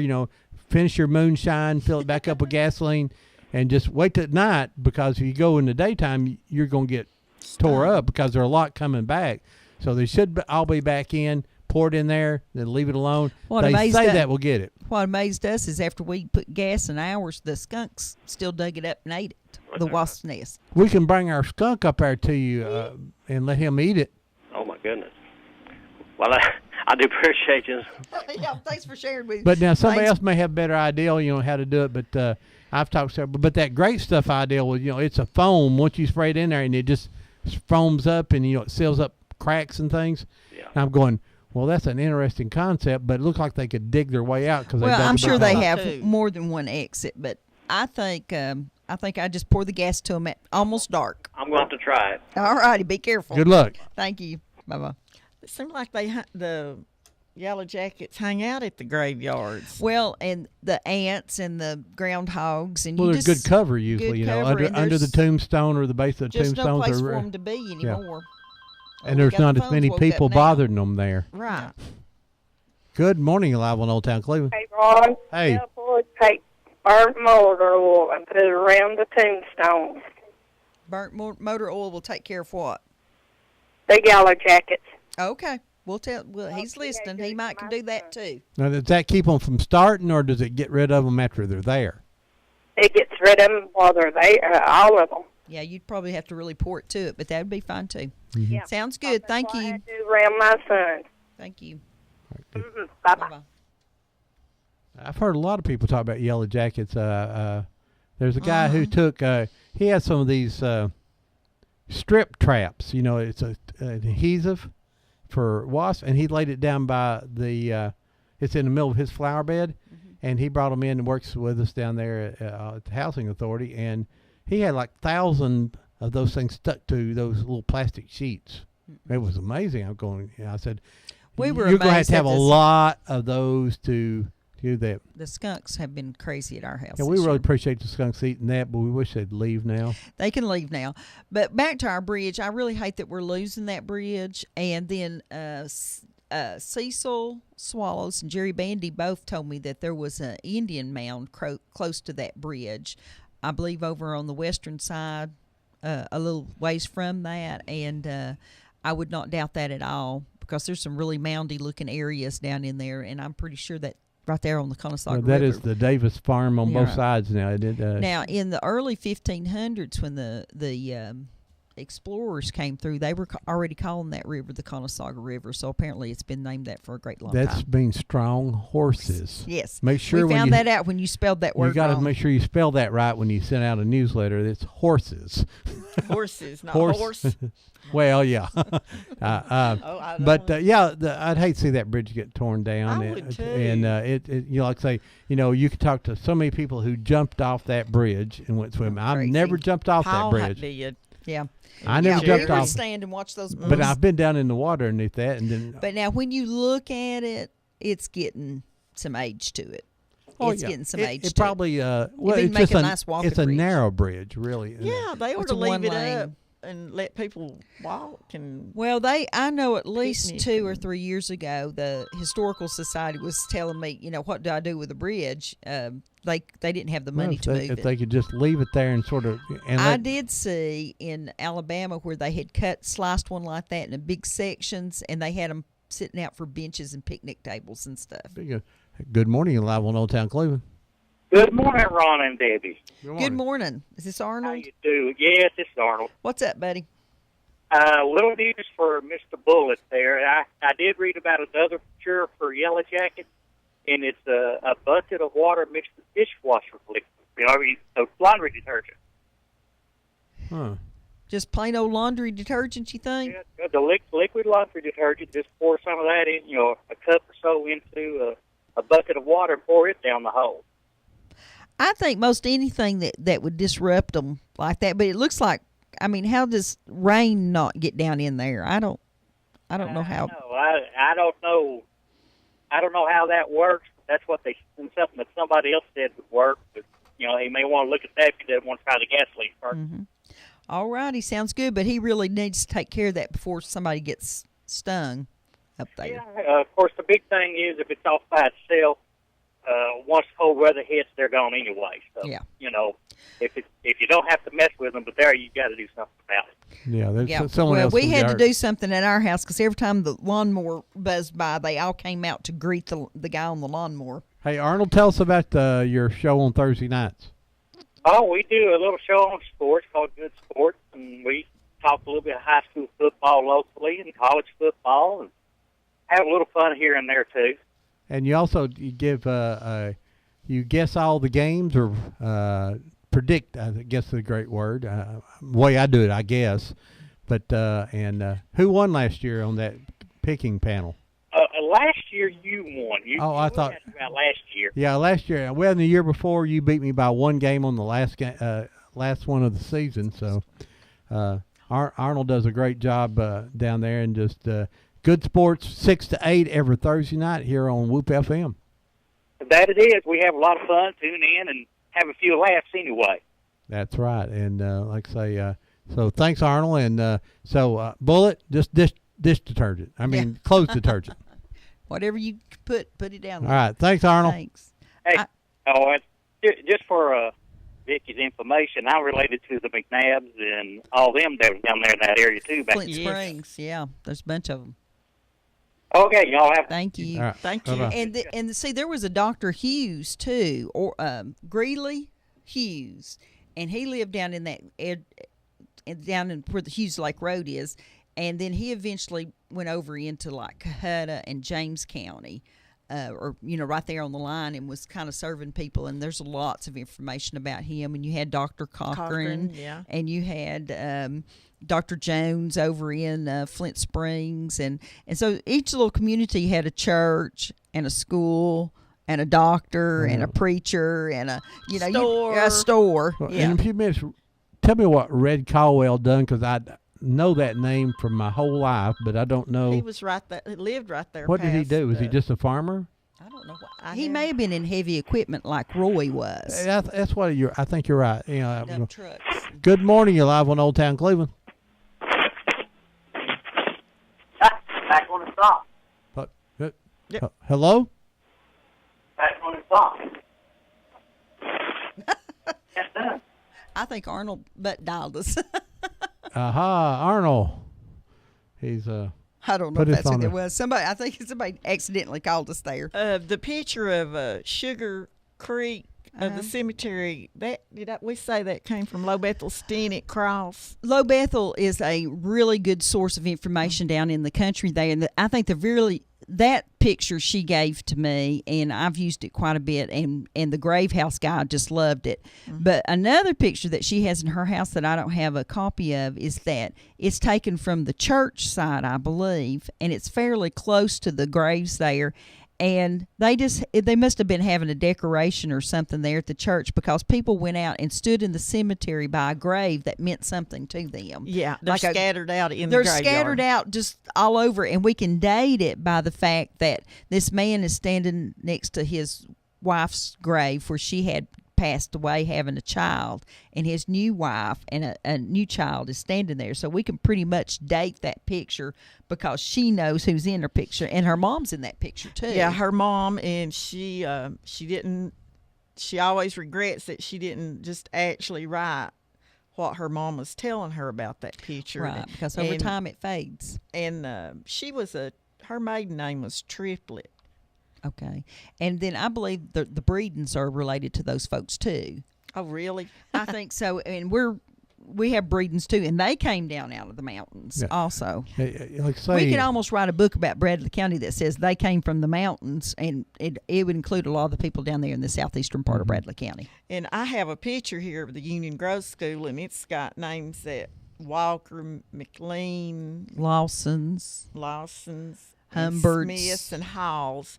And that would be the Halls that live across the street from that building. Yeah, our dad went to that school, and it says 1908 here on this 1965 newspaper article. Well, that's why people got to get these old pictures out. We'll talk about that later. And almost everybody in this picture's named. Yeah, well, that's good. Yes, it's good. Before we go on, just want to remind everybody, next Saturday on the 12th, we have the Steiners. Ken and Ken Jr. will be here, and if you don't know that name, they are the people who run Couches Barbecue. They're aunt was Mrs. Couch, and that's built in about 1947, I believe, when it is. And so they're going to come and talk about barbecue and the stand and when the roads were built and the interstate was built, how that changed their business. Well, and they're still open, and they're still there every day. When you go down there and eat, you tell them you heard us talking about it right here. Yeah, Couch is still open, and it is good. Oh, my. We've been trying to get them to come in for a while, and we understand the mayor's either going to call or come in because he might know a lie or two about Couch's Barbecue. Well, he has been there a lot. It used to be a tradition. A lot of us. Have you been there, Vicki? The Couch's Barbecue? I've ate plenty from there. The mayor and the late Max Carroll, they used to go there quite often on Fridays, and that was Cleveland sort of went there on Fridays for lunch, and I occasionally went with them. I made one mistake. Max Carroll, who is a great friend of mine, would drive, and I told Tom that I would never go again if Max was driving, because Max turns around and talks to me in the back seat while he was driving down the road. You know, there's that little bridge down there, and that was sort of scary. So, good morning. You're live on Old Town Cleveland. Good morning, Ron. Hey. You talking about the there on the Conasauga? Yeah. I think that was the site of a Yuchi town called Conasauga that DeSoto visited. Yes, I think you're right. I think you're right. 'Cause I've seen a lot of artifacts come out of that, or that's what this guy I know told me that's where he was getting them. Well, you know how over time things gets lost too, and there's some graves down there on the Davis farm that's just big stacks of rocks which is what a lot of the Native Americans did. They just pile rocks up on the graves if they, that was after the mound builders. And I mentioned it to Sheriff Davis one day, and he looked at me kind of funny, and he said, that's why my daddy said when you plow that field, don't mess around with those rocks. And I said, that's exactly why. And so just my mentioning it probably saved that history in the family, and I had just read that the graves were there and was kind of asking if I could see them. Yeah, I was reading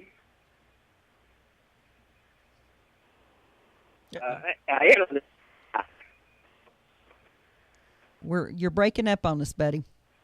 I'll let go. Okay, I'm sorry. Bye-bye. I would like to, while he's listening, I would like to have any information he has about DeSoto coming through this area. One of the things that I'm working on right now is I'm trying to get a grant, and I'm hopeful that I'm going to get it to replace our 5 or 6 missing historical markers. Which DeSoto route mark just got gone in the last 3 or 4 months. Right. And also, along those lines, I need someone to contact me if they know what was written on a sign about candy. There was someone that I think is very reliable said that up where Paul Huff Parkway comes into Highway 60, that there was a sign there before all those roads were widened that mentioned the candies and why the ridge was named Candy Creek, and it talks about the Indians that lived there. I do not remember that sign, not being from that side of the town. So if someone has a picture of that, I'll get it replaced, but I can't replace it. I can't find, it must not have been a state sign because I can't find what was on that sign. We need to replace all our missing signs, and then we have multiple locations in Bradley County that needs to be recognized. So if there's any group who wants to take on a project like that, it costs about $1,500 to get a state sign. That's the metal sign put up, everything. The state does all of it. And you had to, but it's about 50. You have to get it approved of what the area was.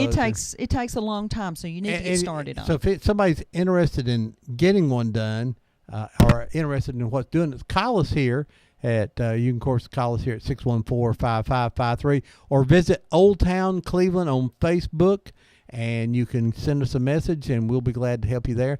Don't forget also. Coming up in, I'll tell you here in just a second, Deb, on very soon.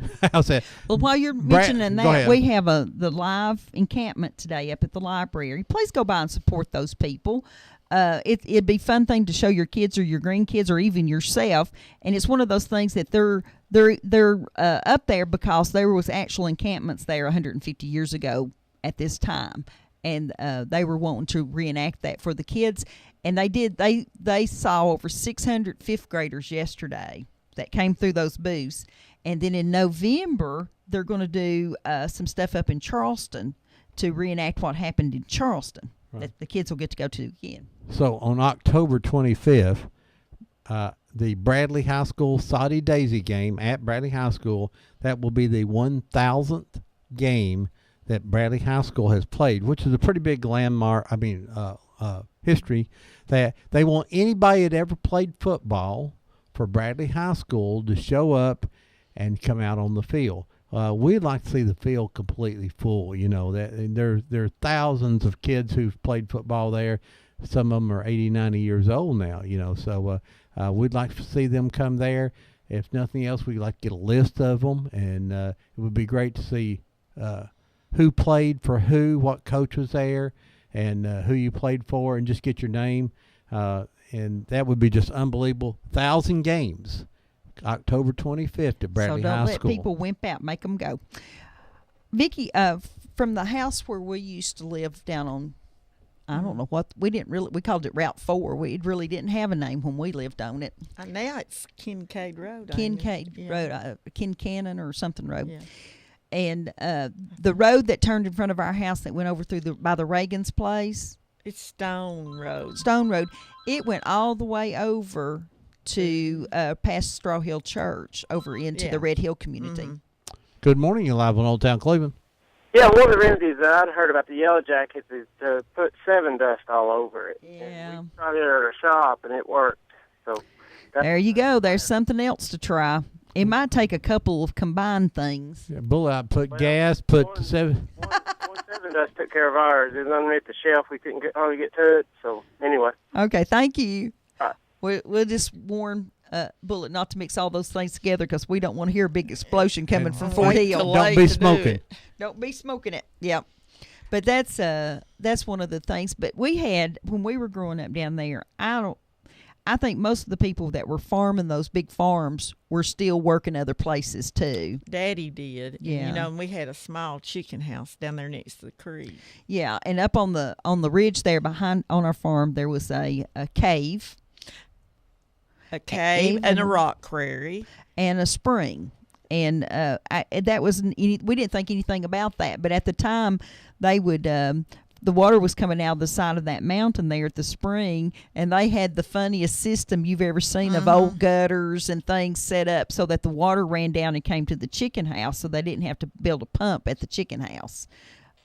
Yeah, did anybody ever make any moonshine along Sugar Creek and all that? Well, you know, by the time we were growing up, the bootleggers were all down in there. I mean, you knew what house to stop at to get illegal whiskey if you happened to want some, but my dad would say occasionally that there would be foam on top of the creek, and so he thought somebody was making moonshine up the creek, but I never saw moonshine. I know we was over close to Straw Hill Church one time, and it would have been in the early 60s, and I guess Daddy was fishing or something over there. But then all of a sudden he got ready to leave real quick, and later on he said that he got a odor in the air of a still. And he had us evacuate the woods. I mean, he said, we're going right now. And we thought, what's going on? But he said he smelled the scent from a seal. Somebody actually making moonshine down in that area. Straw Hill. We know in Buck's Pocket they made moonshine. There's a picture in this book of Straw Hill in a... Well, and the thing of it is that you see that it was dangerous for us to be there. Even a man with just kids, and he knew it. And apparently got us out of there. He got us out of there quick, and we didn't know what, we thought, what? We didn't have money to go to roller coasters, but our dad could make Red Hill Valley Road as fun in a Buick. Oh. Yeah, he could. Because if you've never been on Red Hill Valley Road, it has a series of real tall hills, and he knew just how to push the gas that make the stomachs turn over, and he got the biggest kick out of making us squeal. Mm-hmm. Good morning. You're live on Old Town Cleveland. Well, good morning. It's you again. Go ahead. Well, I think we failed to mention anywhere in all of that Terry Clark lives where the house was at that we lived in. And if you know where Ruth Fowler lives on Spring Place Road, the front of her house looks just like the old home place. Just like the house that we lived in. And if you get out and ride around in there, you'll see several of those houses. So somebody... Yeah, there was somebody in that community that built that type of house. Yes, I agree. The one on Red Hill Valley that we lived in looks like those houses with the same decoration on the porches. It had a little bit different shape to it. Mhm. But yeah, it was probably the same age and stuff.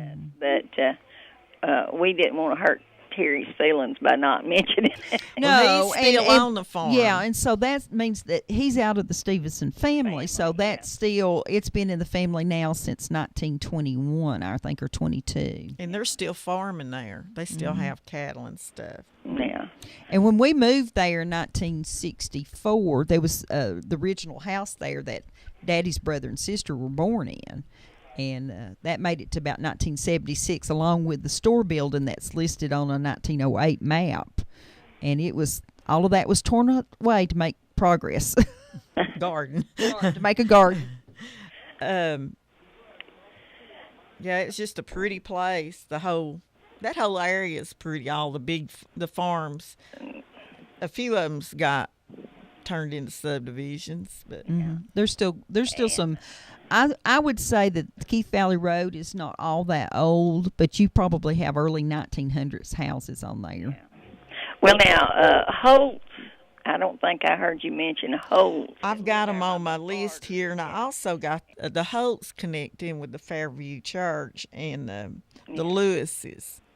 But now there's quite a few of them down there, and Vicki was saying that the Holtz still go to Fairview, and they have bluegrass gospel music there. So if anybody's interested in Very that, often. I think every service. They would like to. They would enjoy having people come visit them. oh yeah. Those. But when you get started thinking about names, and then just you think you mentioned everybody, and then you just keep thinking of different. Well, we hope we didn't mean to leave anybody else. I started at Bandy's store and went down the road, and I figure some of the families maybe long time ago I didn't know. If you didn't hear your name, call us. Yeah, if you didn't hear our. Well, right after you pass Holtz, on the left, was those people's name Parks? Yeah, that is Miss Holt's daughter, Mildred. Mm-hmm. She married G.C. Parks, and G.C.'s passed See, I only lived down there 6 months, so. Yeah.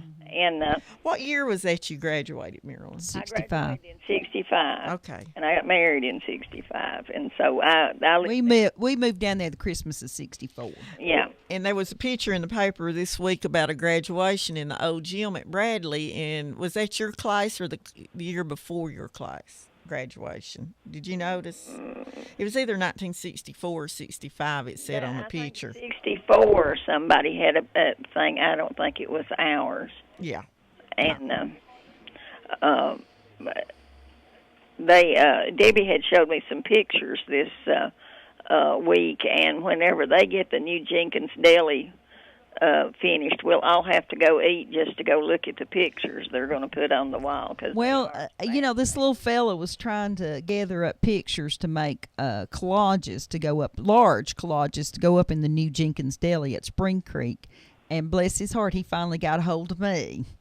And I took him more pictures than he could stand to look at, I'm sure. But I thought, well, anyone's trying to promote history, I'm going to help them out. And so they have like 12 panels that are like 4 by 6 foot. And it's collages of old pictures that a lot of our listeners have given me those pictures. And I shared them on. And there's Princess Theater pictures and just the spot, just everything on there. And I think it's going to be a lot of fun to go up and see them. But now they've handed them back to me and said, please verify the identifications. Marilyn, you remember seeing Journey to the Center of the Earth at the Princess Theater? Yeah, and Pillow Talk with Rock Hudson and Doris Day. And we stayed and watched Journey to the Center of the Earth twice. And when we got out, we met Mama walking on the sidewalk. She's coming to get us. She's worried about us. How old were y'all?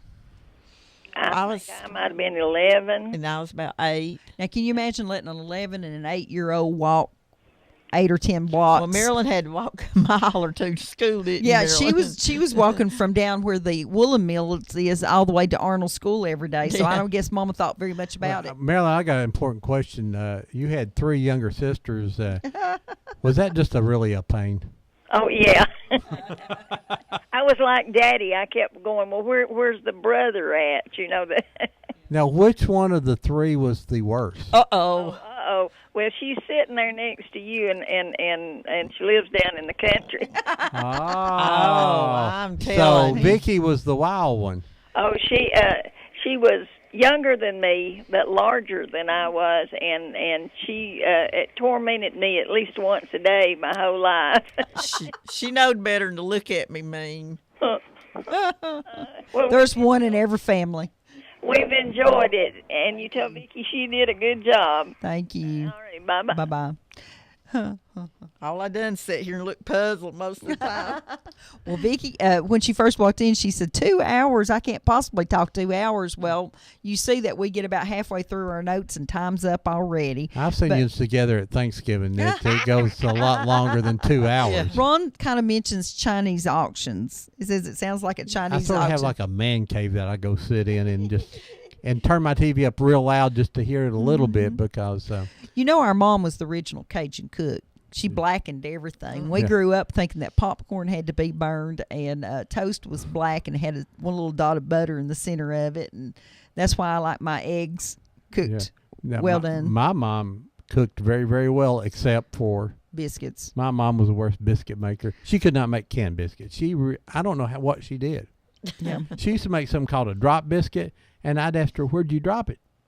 And the dogs wouldn't eat it if you threw it outside. She would just like Bisquick and just drop it by the tablespoons, and they look like they were bad. My sister Hey, Johnny said that her kids cut their teeth on my biscuits. I was wanting to mention real quick Go ahead. the Baptist campground that's behind Fraser's Chapel. Some people out, they used to have big meetings down there, more like Camp Ocoee or something. Yeah. And that was back, I know, back into the 60s. And the sign is still there as you turn on Keith Valley Road on that old, it's like a little garage. It's got signs on it, and that sign's still on those that old building. camp meetings were a big thing. People go and actually camp out for days and have big revivals. I would love for someone to come on our show and talk about the wagon trains that went to Green Shadow Lake. We need to didn't get somebody. get to there. Good morning, you're live on Old Town Cleveland. Maybe I might have got on to you for doing something wrong up at the Princess Theater. Uh-oh. Well, we probably did something wrong up there, Joe. Joe was the usher up at Princess for years. Well, I never did see nothing. I was busy and fascinated by the theater myself, watching the movie, but we got in trouble. Thanks, Joe. Joe, how many seats was the Princess? How many? Yeah. Good gracious, I couldn't even count them things. But, it's probably not as big as I thought it was. I think 200. Was it 200? Probably counting the balcony and the lower section, it was 200. No, I never seen anybody sit in the balcony. Well, lots of people did. Yeah, a lot of people snuck up there and sat in the balcony.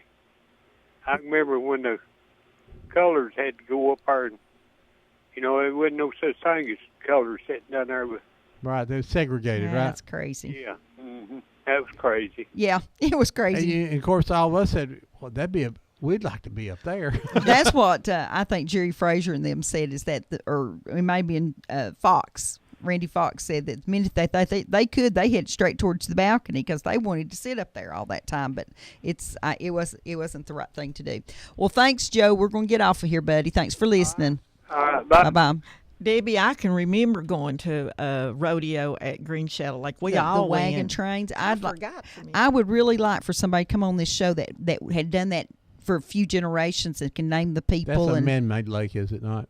It is, but it's from a spring. Yeah, and it basically was made as a fishing camp or something, or as a campground. Was it Joe Ball? It was before Joe, and it was part of the Epperson farm. And somebody somewhere along the way just made a big lake there. But, earlier we were talking about Hughes Lake. they concreted it in, and then eventually when they got finished, the mill and stuff kind of went out of fashion, and then it was a swimming place, and they had a big store there and all this stuff, and I can never find a picture of that place. But surely there are some pictures. We went, and they were having a rodeo, and that's at Green Shadow. Yeah. Up on the screen, this is a picture that I just snapped. It kind of reminds you of Gone with the Wind, except it's got a barbed wire fence in it. Down close to Valley View School, I was driving along one day, and the sun was coming up, and it had this pretty picture. I was trying to move so you can see the cow on it, and I just kind of stopped in the middle of the road there. It's the road that goes up behind Valley View School, and took that picture, and I thought it just kind of said how pretty it is down in there. And we have to mention the Griffins, too, and the Griffiths and the Masons. It's hard to mention everybody. Okay, we're going to have to do that next time. There's a picture of the Ralph Mason's mom and daddy in here. Ralph has told me he'd come do the show with us sometime. And they'd been married 67 and a half years in that picture. All right, guys. Next week is the Couches Barbecue. The week after that, we got the museum coming in talking about their new exhibit called Cleveland Groves. Cleveland work you just saying. So Cleveland Groves, and it's going to have some things about the Cherokee Hotel, the Princess Theater, the Bohemia, and other things. And it's going to be talking about life in Cleveland. I think that's going to be a great exhibit, and they're going to come in and talk about that. And then you got what else? On the 26th, we're going to have Jack Sanders back doing Chattahoochee Valley. Uh-huh. On November 2nd, we're trying to get the Abels family to come in and talk about Abels Hardware Store. And on November the 9th, we're going to have a nationally known author that's from this area that's related to E.L. Ross. Everybody will recognize his name as being a historian. That's Carolyn Ross Johnston from Florida. She's written a new book called Cherokee Voices, and she's going to be talking about that. And that's about Cherokee women, right? Yes. Very similar to your book, but Cherokees, right? Right. Okay. Well, folks, we always end the show. Thank you, Vicki. You're welcome. I enjoyed it. We end the show by saying you've got to preserve history. It's your responsibility. You've got to pull those old pictures from out from under the bed. And someone called. Good morning. You're live on Old Town Cleveland. Hey. Please tell Debbie it's Chattahoochee. I can never get it right, and it depends on who you're talking to. Who is this? Chat, C-H-A-T-A. Chattahoochee Valley, not Chattah Valley. And I have a friend that even calls it Shady Valley. Oh, well, yeah. that's what I'm saying. A lot of people call it whoever Shady I Valley. say it to, however I say it, they tell me it's said in a different way. Well, just say it like it's spelled. Break it up. Chattahoochee. Okay. Okay? You can't teach her nothing. All right, bye-bye. I promise. Teacher. Whichever way I say it, it's corrected a different way. Okay, pull out those old pictures and interview your grandparents. Write down their stories because their history will be gone. We'll always remember Pearl Harbor, but we may not remember what happened on your street or in your family. And Deb says you may not remember what happened. We'll always remember Pearl Harbor, but will we remember Aunt Pearl? Well, I remember my Aunt Pearl very, very well, and she's still alive over in South Carolina. But like I say, it's your responsibility to preserve this history, write it down. Listen to Old Town Cleveland every Saturday morning and learn a little bit more history. Folks, we'll be back next week. Goodbye. And hey, as the first song that comes back on after all the commercial is a song called Gone Home, and we dedicate that to all the people who passed this past week, and it's sort of our dedication to those folks. We'll see you next week. Amen.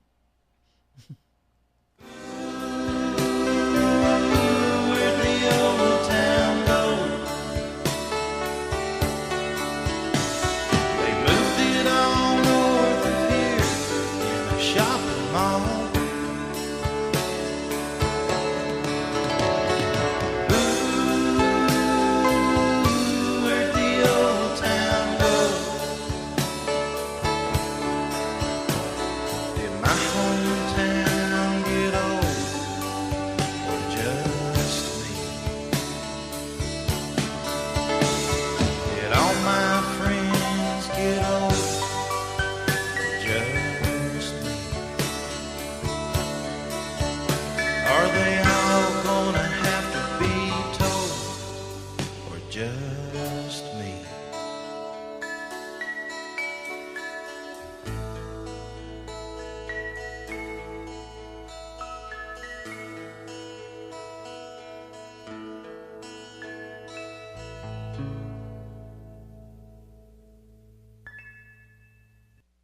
You're listening to WOOP-LP, Cleveland, Tennessee. WOOP FM is a broadcasting service of the Traditional Music Resource Center, and we play America's original music. Debbie Moore, co-host of Whoop's Old Town Cleveland, has released a regional history book, Confederate Voices. The book is available at the Red Ribbon, the Museum Center at Five Points, and at www.oldtowncleveland.com. And be sure to tune in every Saturday morning at 10 for Old Town Cleveland, right here on WOOP FM.